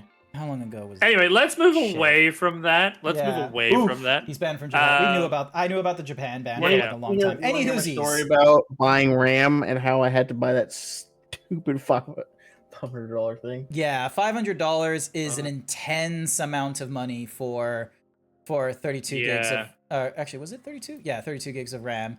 And for the longest, the upsetties thing as well is that I'm remembering the thing I wanted to get back into. Witch Dragon Queen, thank you for the Prime. I greatly appreciate it. Welcome. Which Dragon Queen with the % sub? Oh, that TTS bot didn't work properly. Thank you very much for the Prime sub here at Grant's thing. Greatly appreciate it. They've just followed me for a couple minutes and now they've subscribed. Crazy. Hell yeah. Hell yeah. Well, Port King, I do intend to try and do the meet and greet again at Aurora if I get the chance. Ooh, that'd be good. That'd be good. I would love to, yeah, now with the new model and things like that. Mm-hmm. Maybe even do it in VC chat for that one. Thank you for the Hyper Hangbow Angirl. I greatly appreciate it. Hi. We're just yapping away and such. So yeah, we went into a bit of a sort of a negative area of discussion. But Now back to positives. Now we're going back to positives. So yeah, there is, since Code's in here and what have you, there is something that I've noticed, and I need to kind of get better at it with this year, and I'm hoping that with better funding, better financial control and such like that, I'm hoping to feel a lot more comfortable, not worrying, not being in financial stress and actually hanging out with more streamers, and doing collaborative stuff, because I know Code, you and I want to do stuff together. Code Vein is one of the things that was the thing, or Remnant from the Ashes, that's another one. Tyne, you're always doing furry trivia games. Those are fun. Code, if you haven't done them, and Tyne is hey, I need peeps, they're worth doing. They're fun. Yeah, if I'm free, I'm more than always happy to jump in on them. I gotta set up an Australia versus America rematch at some point. Yeah, I remember being on the team with Sashera and Wolk while we were up against Dazzy and a few. That was intense. It was good. He was so fast on the buzzer, you wouldn't believe. So. I mean, America Ping. I mean, it's probably. Maybe. But yeah. I try to come up with things that don't require as much buzzer pressing. But yeah, where's my brain at? But yeah, there's cause I want to do more things with you, Coat. Cause I was only streaming 3 times a week or sometimes not even 3 times a week last year, and I know Blue wants to play games together as well. He's going on into a day shift as well, so he'll be able to be in a more consistent time frame with me. And one of the I feel I kind of want to be able to actually be able to collaborate with people more often, and maybe even just try to do one thing that I have in my mind is just try and do things together with people on a once a week or once every 2 weeks kind of basis. Yeah. Zeebs, you sound like an anonymous person. Oh, the low voice thing. Yeah, no, because I'm hyper himboed right now. That's how it works. Yeah, he's bigger, everything is larger, which means he gets deeper. Yeah, that's exactly how it works. Thank you so much. But yeah, so, Also, his voice is lower. Yeah, that's how it works. So yeah, there's all kinds of, I want to do more things with other people and try and do more in my streams, but I also need to try and Trivia Murder Party. Yeah, that was what some people had said as well. This happened to me No, I don't think it's appropriate to talk about on stream. Never mind. I've talked about it with like Yeah. close peeps and such, but I don't think it's appropriate to talk about it on stream. But yeah, it would be cool to like, you know, be like, I can't do collaborations with Americans. Like I can connect with Americans so easily, I feel, you know, compared to Australians in the past and such like that. Australians, like, it takes a lot more work and such, so any sort of setback with Australians is just way bigger for me than it is with like Americans in comparison, is what I found, and I'm hoping to not have that as much this year, is my hopes. Yeah. Yeah. Yeah, no, like whenever you're ready to do a collab thing with me, just let me know. I mean, we were kind of doing that lately with the Forest a little bit too. We were. The Forest, I'm going to be frank with you, the Forest is like that was very much riding on like being able to hang out with you more than playing the Forest, because every time we played it, it was a case of like, oh, kind of knowing what we're doing, kind of not. Yeah. Not, and like there wasn't like, you know, explicit roles of like, you know, it was fun being a builder or fun being a hunter and such, which is why like one of the things that pops into my head is like, if I can do it on my Unraid server, I would like to try and do like, you know, Minecraft or Terraria, where it's like, you know, like some of the more, or I know Jack the Crow would love to do Abiotic Factor, or Yeah, I got Rocky wanting to do Abiotic Factor with me too. And it's like, I want to do it. I do want to do it, but it's like, I want to like maybe try and get into it myself first, just to sort of test the waters. Yeah, it's because that's the thing, is that like trying to pick video games to play like on stream, like some people think, oh, it's easy, you just play the popular games, you play a little bit of Fortnite and the people will come. First and foremost, there's a lot of people playing Fortnite, so maybe not the appropriate game as like a small time streamer to play if you're looking to like, you know, get people interested in you and gather more and more people. So in my experience, like I know the thing that I want to do, which is like trying to play into some people's nostalgia in playing games that are not brand new, and instead playing games that are like, you know, in people's things of like, oh, I know what this game is, or I've played this before and I would like to see how other people do it. And so, like, you know, I tried doing it with like RPG games like Yakuza, which is really reliant on the side quests, which didn't work out too well. I had better success with the Metal Gear Solid series, like that one's been really good. I did it with Mafia. I'll be real with you, like Mafia 1 and Mafia 3 having all those stutterings, it nearly got me going for entirely new PC parts in 2025.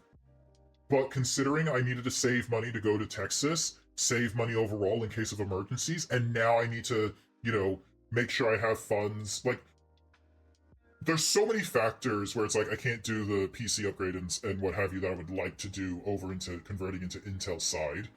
So I'm gonna probably need to lean into playing the games that I do have right now and just manage myself so I don't, you know, play a video game that's going to be a stuttering mess while on stream.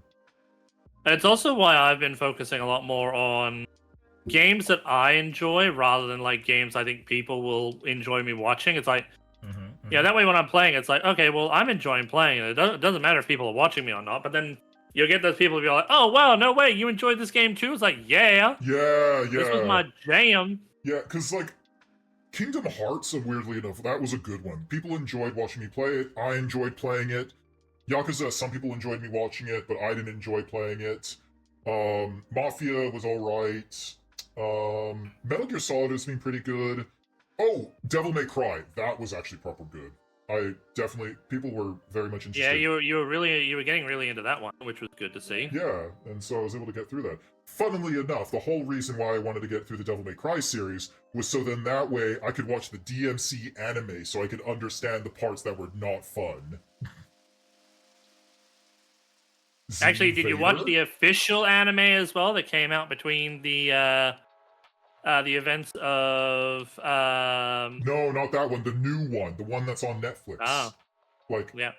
So I would also recommend watching the actual official one as well. Yeah, fair. But yeah, so yeah, this isn't Z Vader Actravix. This is just, You know, this is hyper himbo, so this is what my voice sounds like normally. and this is what it sounds like when I decide to go for like more of a, you know, deeper voice with like himbo energies, hyper himbo energies. You gotta channel that testosterone.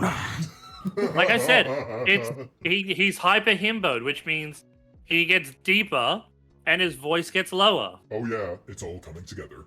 So yeah, but yeah, there are so like, you know, at the very least, Code Vein, or Remnant from the Ashes. I know you would like to play that with me, and that's definitely on the to-do list. Yeah.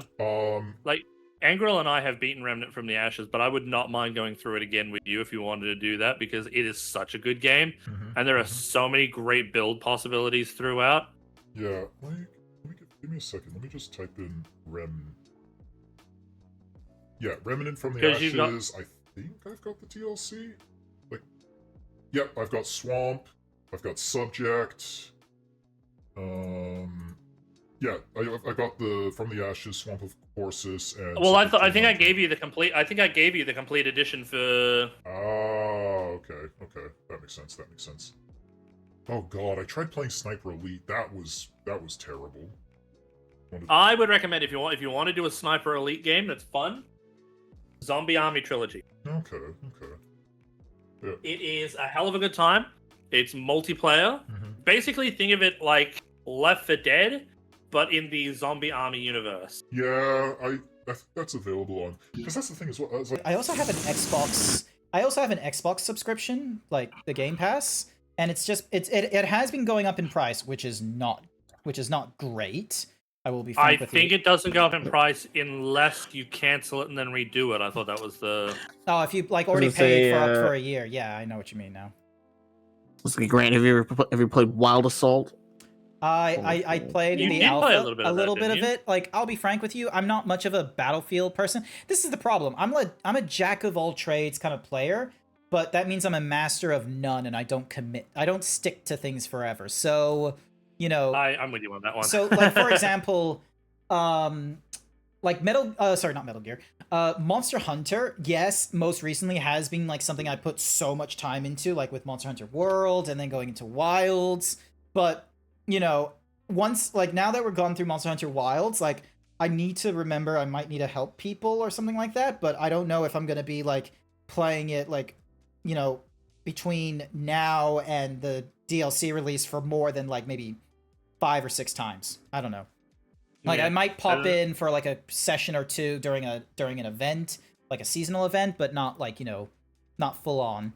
But yeah, like, you know, it's happened in other places. Like, played Mortal Kombat 1, loved the campaign, didn't stick around for the multiplayer. Tried a little bit of Arc Raiders off stream, wasn't really my cup of tea. And then, meanwhile, I'll, you know, I get through all of Devil May Cry, didn't stick to it. I haven't finished Street Fighter 6. I went through most of Yakuza, but I didn't, you know, I didn't complete. I went through 0 to 4, so I went through like 5 Yakuza games, but I wasn't a huge fan of going through all the, you know, action RPG Yakuza games after I already went through Yakuza Like a Dragon with the turn-based, which I really love. I want to play Infinite Wealth, and I want to play the the pirate one and see what those are like, but I'm kind of worried at the same time that I'm going to try and play them, and then, you know, I'm going to be bogged down into all the side story stuff. So when I start streaming, I'm probably going to try and get a hyper bimbo version for your dino form. You have a dino form? What? Ooh. Ooh, neurons firing. I love how Jack's like, watch Netflix's Devil May Cry at your own risk. It's good by itself, but if comparing with games, it's a bad adaptation. Look, understandable. I understand there's going to, like, that's just how a lot of video game adaptations are. Some people are going to go into, like, you know, the Monster Hunter movie that was made by the Resident Evil peeps, and they're not going to enjoy it 100%. Some people are going to go through the Fallout TV show and be very, very nitpicky on it. What you think my profile picture is? I'll be frank with you. I thought it was an alligator. No, I kind of thought Dino Raptor. Okay. Design. Yeah. I'm gonna go to bed. I'll be now. back. I gotta go to the bathroom quickly. I'll be back. Fair enough. Fair enough. Um, I'm probably getting ready to head to bed. Yeah, Noah as well. Noah guy is also going to head to bed. I really appreciate everyone. I appreciate everyone that's been here for the yapping session. Also, why is there no music? Music? There we go. I don't like there was just no music for the longest time, which was weird. But yeah, thank you Ten for sticking around with us as long as you can, and Noah guy, thank you so much for being in the chat and keeping me company. I greatly appreciate it. So yeah, I'm kind of close. Enjoy fighting the giant plant-sized Rathalos. But yeah, there is... Oh yeah, that's the other thing. I have Monster Hunter Generations Ultimate on the Switch. I could be playing through that, but I didn't do that when I was on the cruise. So yeah, there's so many games I could be playing and such. And it's one of those cases of... I don't want to access... Like, I think one of the things that might help me go through the games quicker is if I have multiple streams of the one game, like I did with Kingdom Hearts like 2 years ago. Good luck with Monster Hunter Generations. You and Blue have said the same sort of thing to me. Considering I got in at Monster Hunter World and there's so many quality of life stuff, he's telling me that there's going to be so many things from Generations that, yes, Generations has... you know, the most amount of... Hi there, Witch Dragon Queen. Welcome, welcome. Glad to see you perked up in chat after hearing Bimbosaurus. Excellent. Welcome, welcome. But yeah, like Monster Hunter Generations Ultimate has the most number of monsters in hunting wise, but it does not have a lot of the quality of life stuff that we've seen in Monster Hunter World and Monster Hunter Wild. So it's going to be a very... Oh, that's why the music keeps stopping. Because I'm at the end of the album or something like that. I'm just going to start the Chill Hop Space Jazz. There we go. You do a good lurk.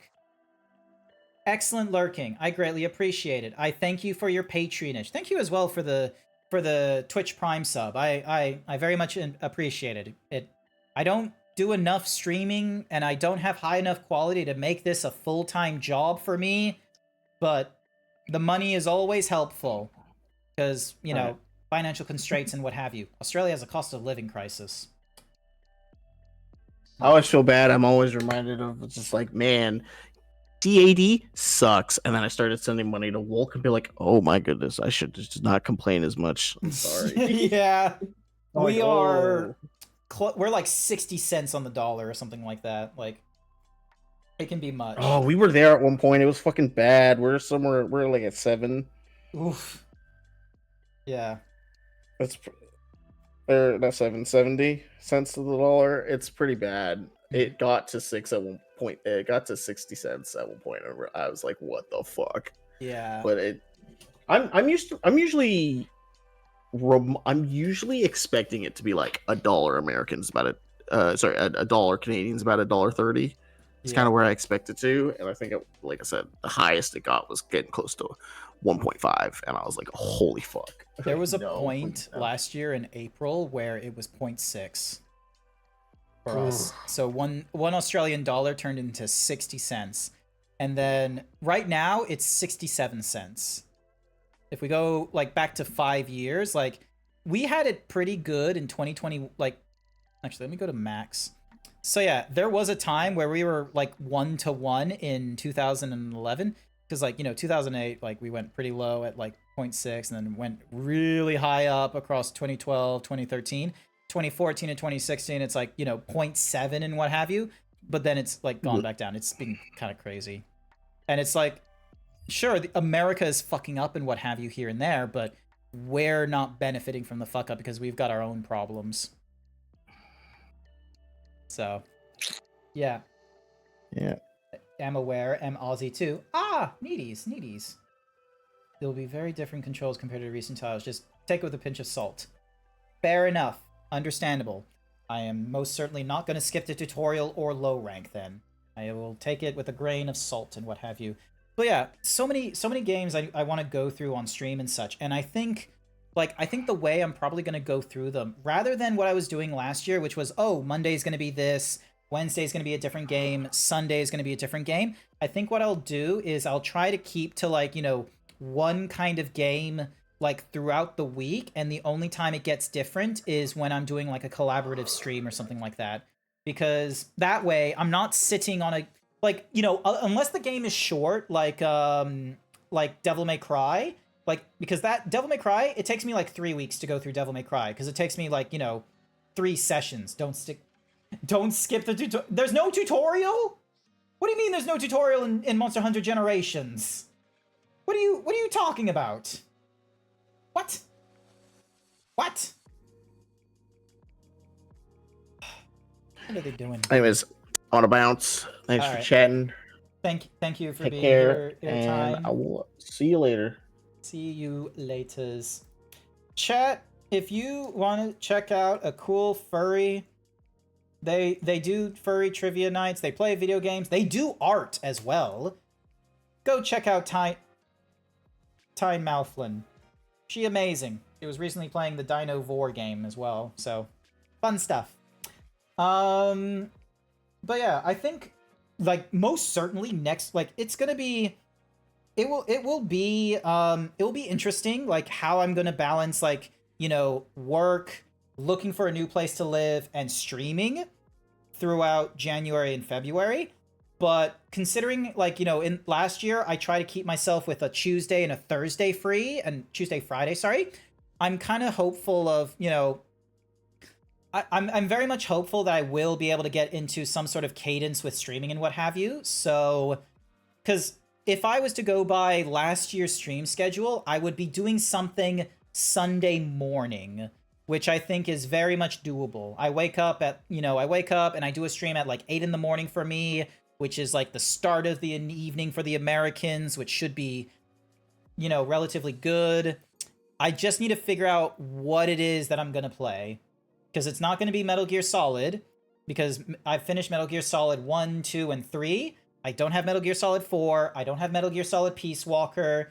And I don't feel like going into Metal Gear Solid 5 without going through Metal Gear Solid 4 and Peace Walker and all that. So, yeah. I've got a few games. Like, hang on. You know what? I'm going to move over to the play section to get this open. Oh, that's right. I need to renew my at some point I need to renew my subscription, so then that way I can get Bayonetta time. If I had Bayonetta 1 and 2, probably. But yeah, at some point I need to renew my Final Fantasy XIV subscription.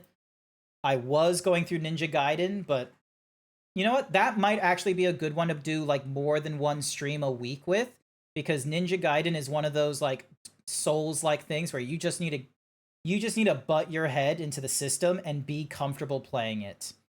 Actually, this is done. We finished Monster Hunter World, so that's done. That one, we're at 4 right now, which requires a PS3. Try to get in late February. BioShock Infinite, I'm gonna need to do that. It's like, there's a lot of options for me on, like, franchises that I'm in the middle of. I've dropped a number of things. Like, look at this. Forza Horizon 5, Need for Speed, Psychonauts, the later Yakuzas. Games I want to start. Oh, yeah. I have the Final Fantasy. I have Final Fantasies 1 to 6. I honestly... There is a streamer. Her name is Duskplume. I saw her a long time ago. I feel like she was in the same circles as Scribbly Noodle and what have you. She did these randomizer speed runs of Final Fantasy 1. And I love the idea of going through older games of nostalgia with like with someone riding shotgun with me, similar to where Code is right now, as you can see in the bottom left here.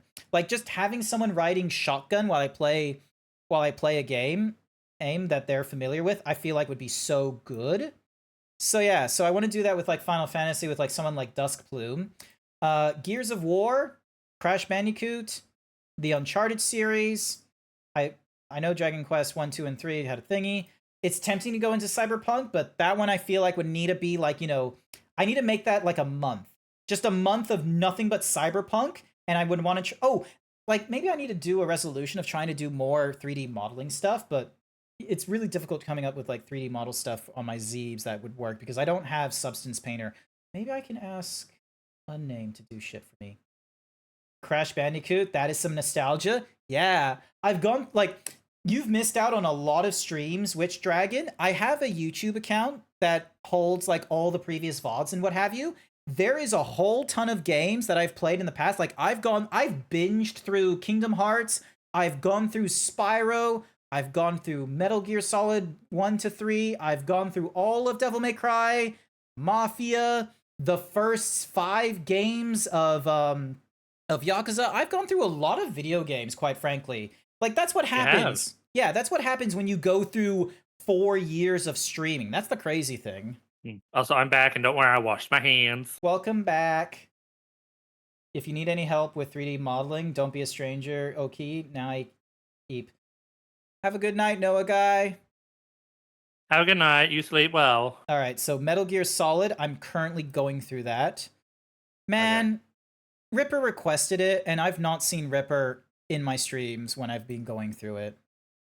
Like, darn you, Ripper! Darn you, Ripper! Sir Dragon wants me to go through Portal. I reckon that's kind of cool. I reckon Portal could be fun. I think Portal's a good time. I've not done a proper puzzle game. I've done an indie game that was puzzle platform, but that was not very fun. Quite frankly, Portal I think would be an interesting one, like a good quality puzzle game. You want me going through Portal God 2 Eater? with I do, but I'm already Rocky and I are already on the second one, so you got to catch up. Yeah, so I feel like that one is maybe not going to be going through, and it's going to be instead like Code Vein. Oh, I'm fine with that. Oh, fair enough, fair enough. I'm going to put in Noah guy / Pork King as Bayonetta. Cap wants me to go through Undertale and Deltarune because I've not gone through Undertale or Deltarune. I've not gone through either of them either, so... I have no idea what the fuck Dark Messiah is and if it's a good idea. Oh, Dark Messiah. That is a good one. Only thing is, though, is that I have noticed that there are problems with getting it to run on PC. You might need to do a little bit of fiddly with it. I think that there are some RTX stuff for it. Dark Messiah of Might and Magic. Is it only the one game? It is only the one game. Okay. So I had it on both console and PC. The console version was... they cut out a lot from the console version. The PC version is definitely the better version. Sareth, the apprentice of the wizard Fenring, after he is sent to the City of Stone to accompany an expedition trying to retrieve a battlefield known as the Skull of Shadows. What in the world? All you need to know is like it's a first-person role-playing style game, somewhat similar to... it sort of has that sort of vibe of like playing like an Elder Scrolls game. It's more linear focused though. It's not really like an open worldy type. It's very linear focused. Okay, that's good. That's good. Fate Keeper. Why is Fate Keeper posting up on there? Why is Dark Messiah on GOG? Yeah, it's on GOG. No. Is it? Oh yeah, it is. Okay, never mind. Oh no, it's in the it's in the preservations program. Yeah. Get more people go and vote for it. More people go vote for it. Put a link in so more people go vote for it. Give me a second. I need to do the fun what's a Muhuzi thing of where is my there we go.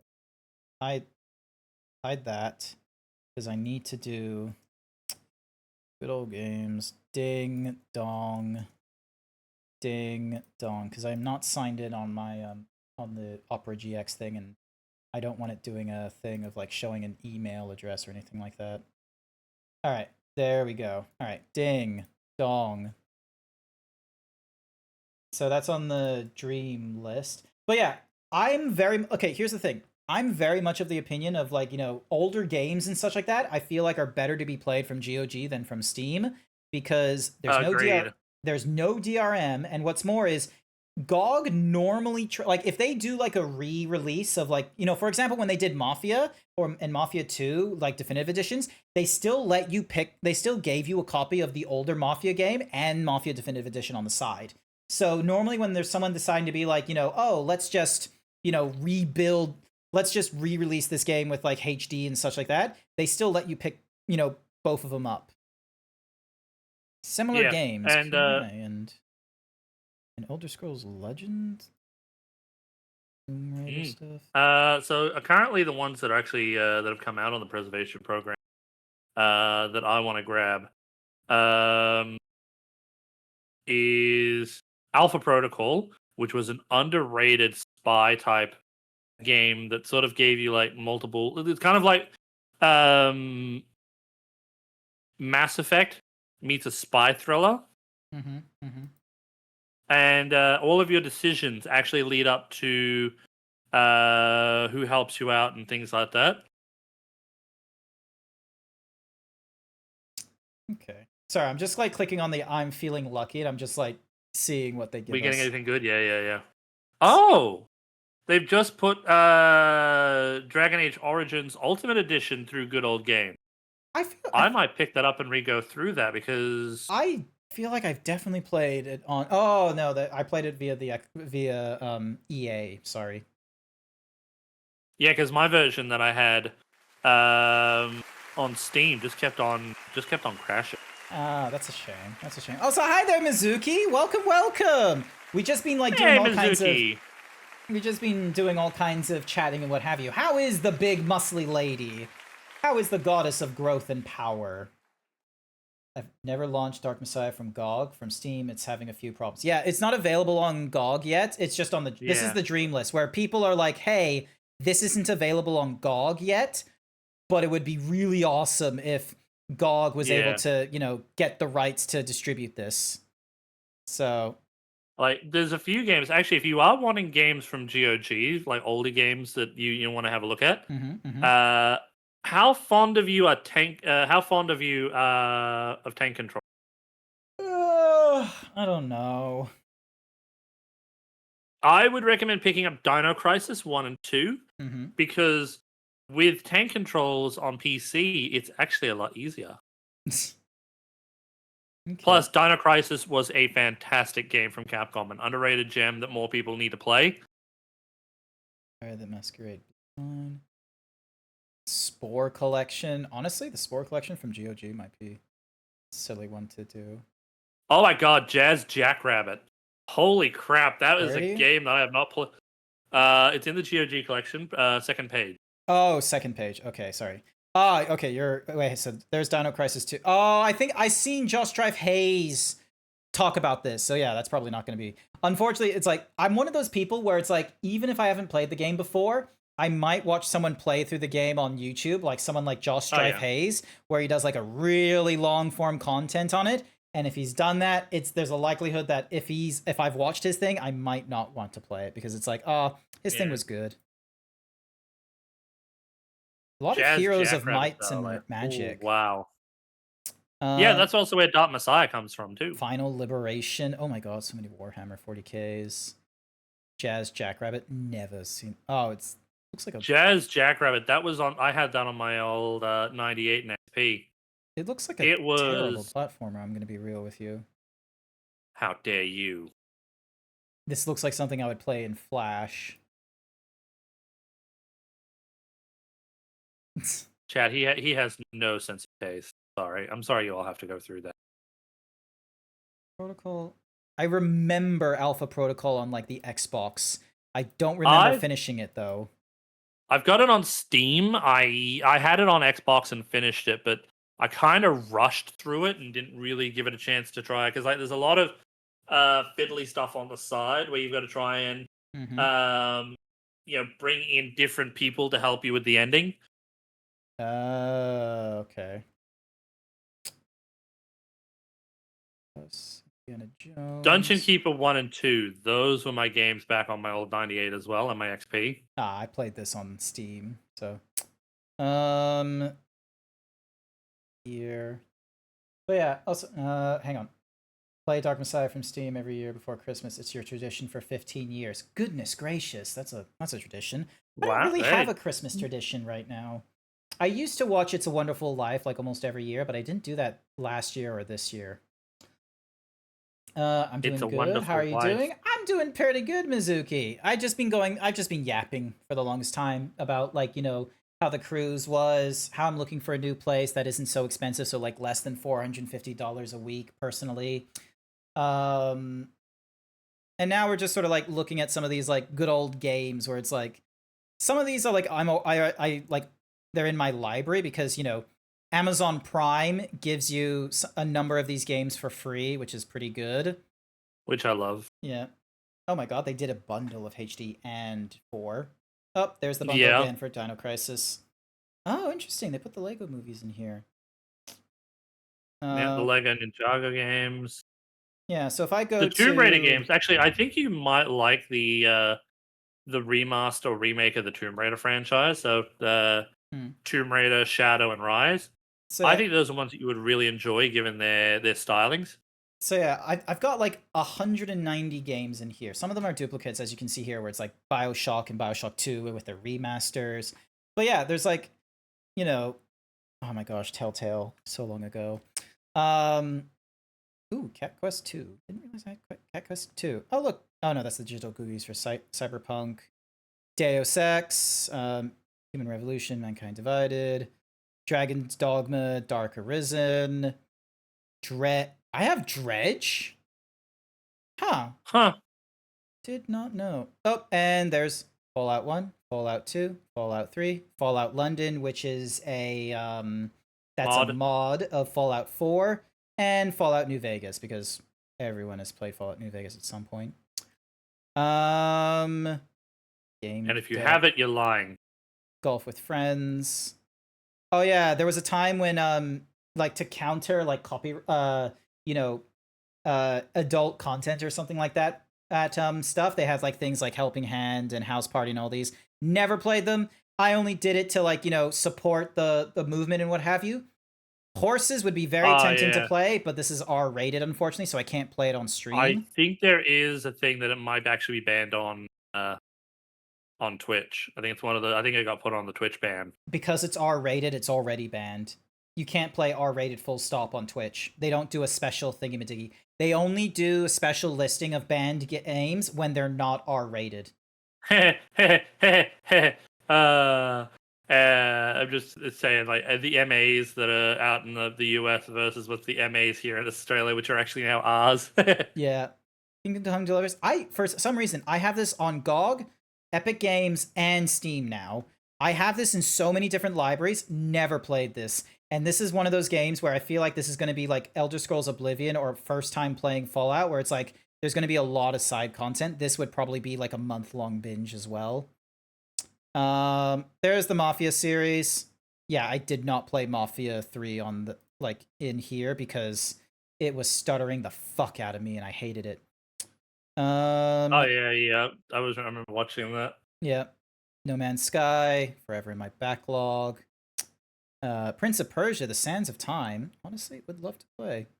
Rayman 2, could play. I'm not interested in Stalker, honestly.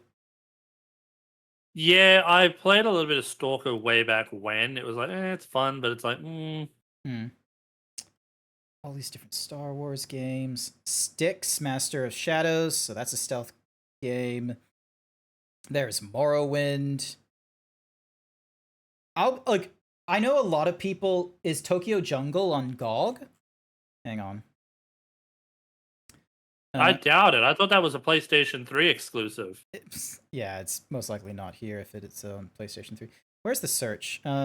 Tokyo Jungle. Nah, doesn't look it. Oh, they put Claire Obscure Expedition 33 on GOG. Good for them.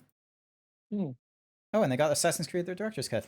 Hang on. Now I need to go back to my thing of here we go. So Claire Obscure Expedition 33. You mean Claire Obscure the Game Awards? Look, I'll be frank with you.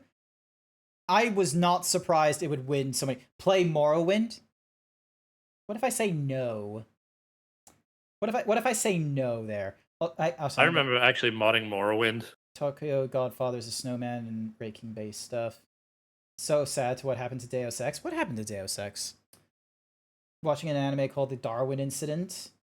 First chimpanzee human hybrid.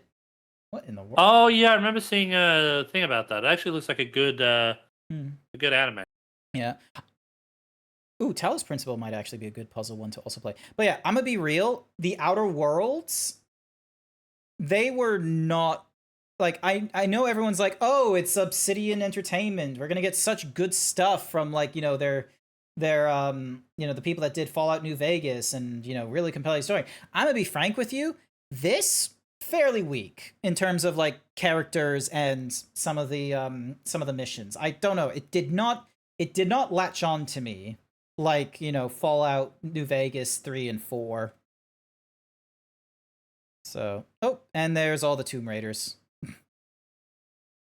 Got so many Tomb Raider games. True Fear, Venda, Wild Country, Space Marines, XCOM 2. Yeah, a lot of games. But yes, so many good old games. Shard, Gothic. I think they're doing a remake of Gothic as well, so that will be interesting to do. Free Space. Oh look, Might and Magic 6-pack. No idea what Leo the Lion is. Oh, would you look at that? Yeah, Daggerfall. I have never heard of Leo the Lion. It's not the same Obsidian that made New Vegas anymore. Yeah, I didn't think so. Outer Worlds 2 is a lot better. Ty the Tasmanian Tiger? Wait, what was Wipeout? Where? Like, sorry, let me just scroll down real quick. Time, Earthworm Jim, World Rally Fever. I think that's what they were referring to. Maybe. I don't see a white. Oh, no, that's Tin. All right, next page. Bink. The only thing I know about Leo the Lion is that he's the king of the jungle and it's alright, big and right.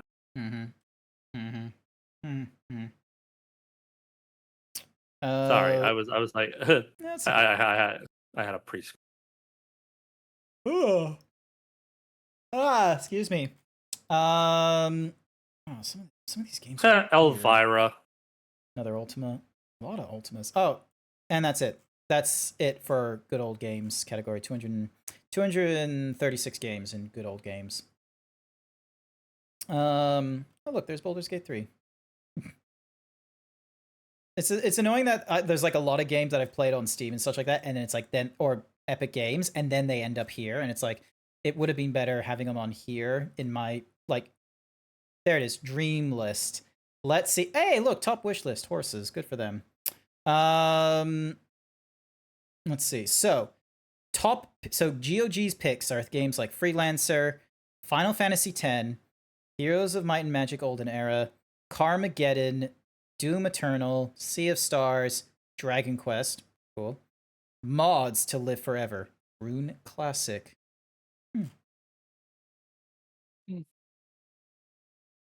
Wonder why I'm stats wise. All right, so only unreleased games, all games sorted by recently voted. Let's see, anything popping up in front of people's heads? Not really. I know what Tasmanian, the Tasmanian Tiger. Can you help me read Roman numerals? I can't read them. Oh my goodness, Uguay. They don't know how to read 6, 7. I dealt with a fucking niece on the cruise. I dealt with a 6-year-old niece that was saying that to me. The only reason it's funny is the same reason we thought 21 was funny. It is meaningless to us when you just say it as the phrase 21. You have to do it with the accent 21. 6, 7 is the same sort of thing. If you go 6, 7, it means nothing. You need to be like 6, 7. Fucking strangle you. One of the things I started doing to like my niece when she wanted to do 6, 7 is I would just quickly respond 8, 9. The Grinch did it to a kid. I decided to adopt that, and I was just like, yeah, 8, 9, I win. Ooh, Sherlock Holmes. Definitely one of those stupid trends. It's just number sounds funny. That's it. It's like 69. It's like 21. Like, it's just a funny Overlord 1 and 2. Wild Saber, I have already played Overlord 1 and 2. You should check out my YouTube channel. I'm pretty sure I have the VODs there. I have gone through so many games. Did someone just join the Discord? Or did I disconnect for a moment? Hello? Someone join the Discord. I thought I heard someone join the Discord noise. No? Okay. My bad. 69 had a reason why it's funny. So yeah, 21 was just funny because, you know, a kid didn't know what 9 plus 10 is. Is Medal of Honor on GOG? Didn't see it. Hang on. So I'm looking at the ones with the most votes at the moment, and it's currently Black and White is at the top of the least. Fair enough. Only unreleased, only games I haven't voted for. PC. Is there a way to sort this like? Okay, here we go. Instead of recently added. Call of Duty 2, yep. Vice City, sure. Mudrunner, no idea what Mudrunner is. Indiana Jones and the Fate of Atlantis. Discworld. Lemmings. Mech Warrior. Test Drive Lemmings. Lemmings. No idea what Lemmings is. You have no idea what Lemmings is? No. Like, I'm not that old. Chaos Legion. That image looks familiar to me for whatever reason. Red Alert. I used to play Lemmings a lot as a kid. Mm-hmm. Is going senile, guys. It's time to put him out of his pasture and get a new streamer. You know, it wouldn't be the end of the world. Dark Spore. Wait, what? It borrowed the elements. Did they create a sequel to Spore? It did. Was a video game that borrowed creature editing from Spore. Interesting. Didn't know they did that. Dungeon Master, Elite. I feel like I've played Chaos Legion.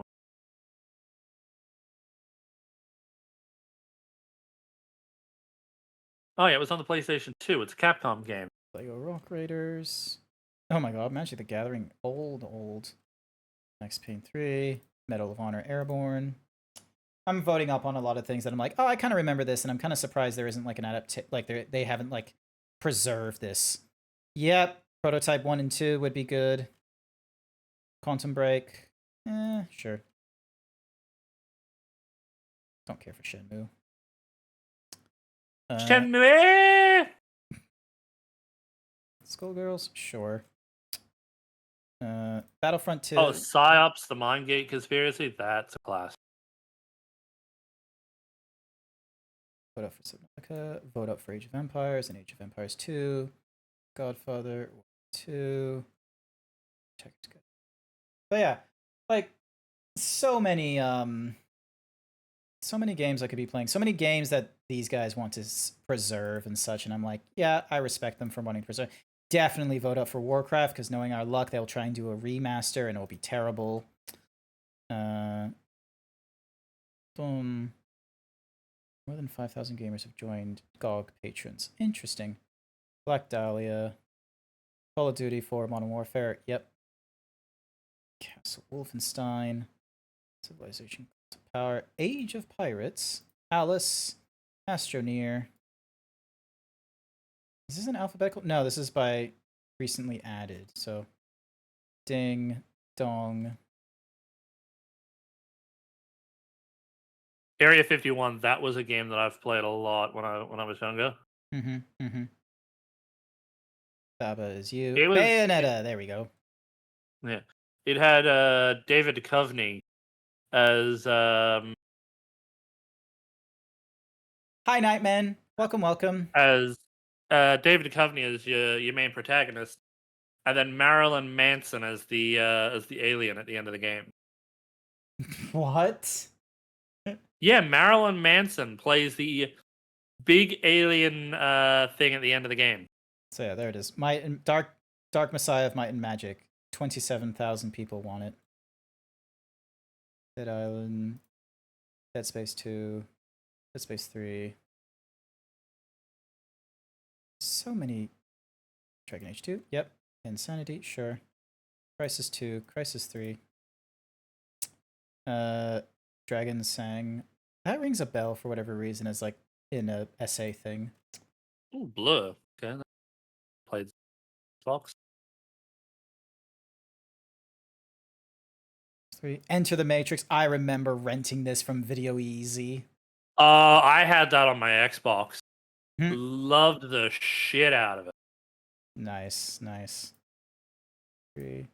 But yeah, I've just been, being very, very silly. I'm not really like in chatting anymore. I've been at this for like 3 hours. I think I've done a fairly good job keeping as many of you interested as I can as I chatted and what have you. And, a part of me wants to do like one last review of like properties that I could like look to for rent and such like that tonight before I think about, going to bed or maybe playing Terraria or something like that.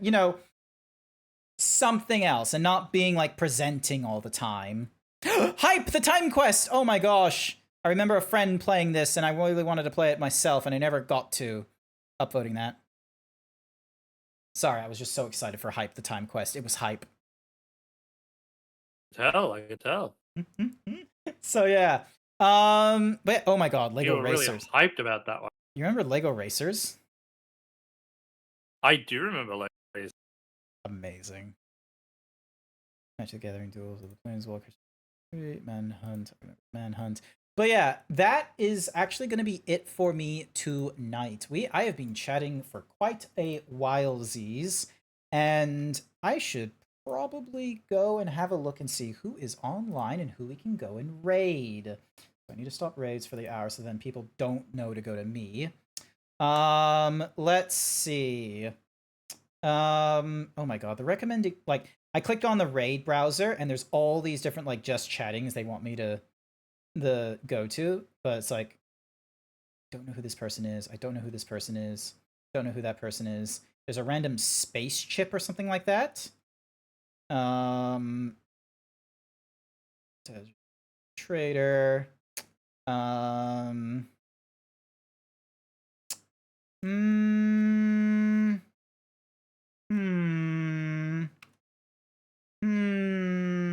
Basine is playing some random horror games. I was thinking of raiding into Kaizi, honestly, because they were doing some more Monster Hunter. Nice. They were doing some Monster Hunter Wilds. It looks like they're trying to like face off against Omega or something like that, perhaps. So yeah, it looks like they're having a quick break at the moment while they're. Oh, they're having a break. Yeah, I see they're on just to be right back at the moment. Okay, no, let's ignore that one.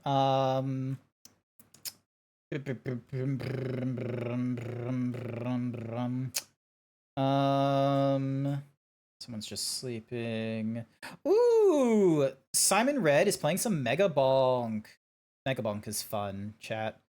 You should check out Mega Bonk. It is silly fun. It is just silly neuron fun. I highly recommend it.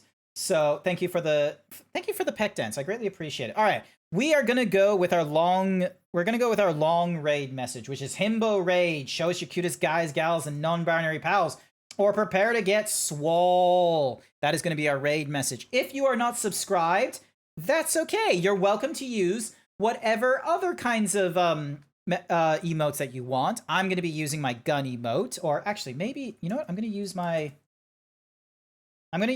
arriving emote. Actually, that it's might just be like Grant threatening people with a gun. How American! This is the raid. Actually, that's gonna be my raid message. But yeah, that is going to be it for me tonight. I am so thankful for Brain. Sorry, I just saw a message. I'm so thankful for everyone who came along tonight, and I just wanted to say thank you everyone who came along to tonight's stream. I greatly appreciate it. I will try to think of something to play on Sunday. I hope you all have a good morning, afternoon, evening, night, wherever you are. And hopefully you all have a good time over at Simon Red's. And otherwise, I hopefully will see you all next time. Bye for now. Bye-bye. Brr. Bye.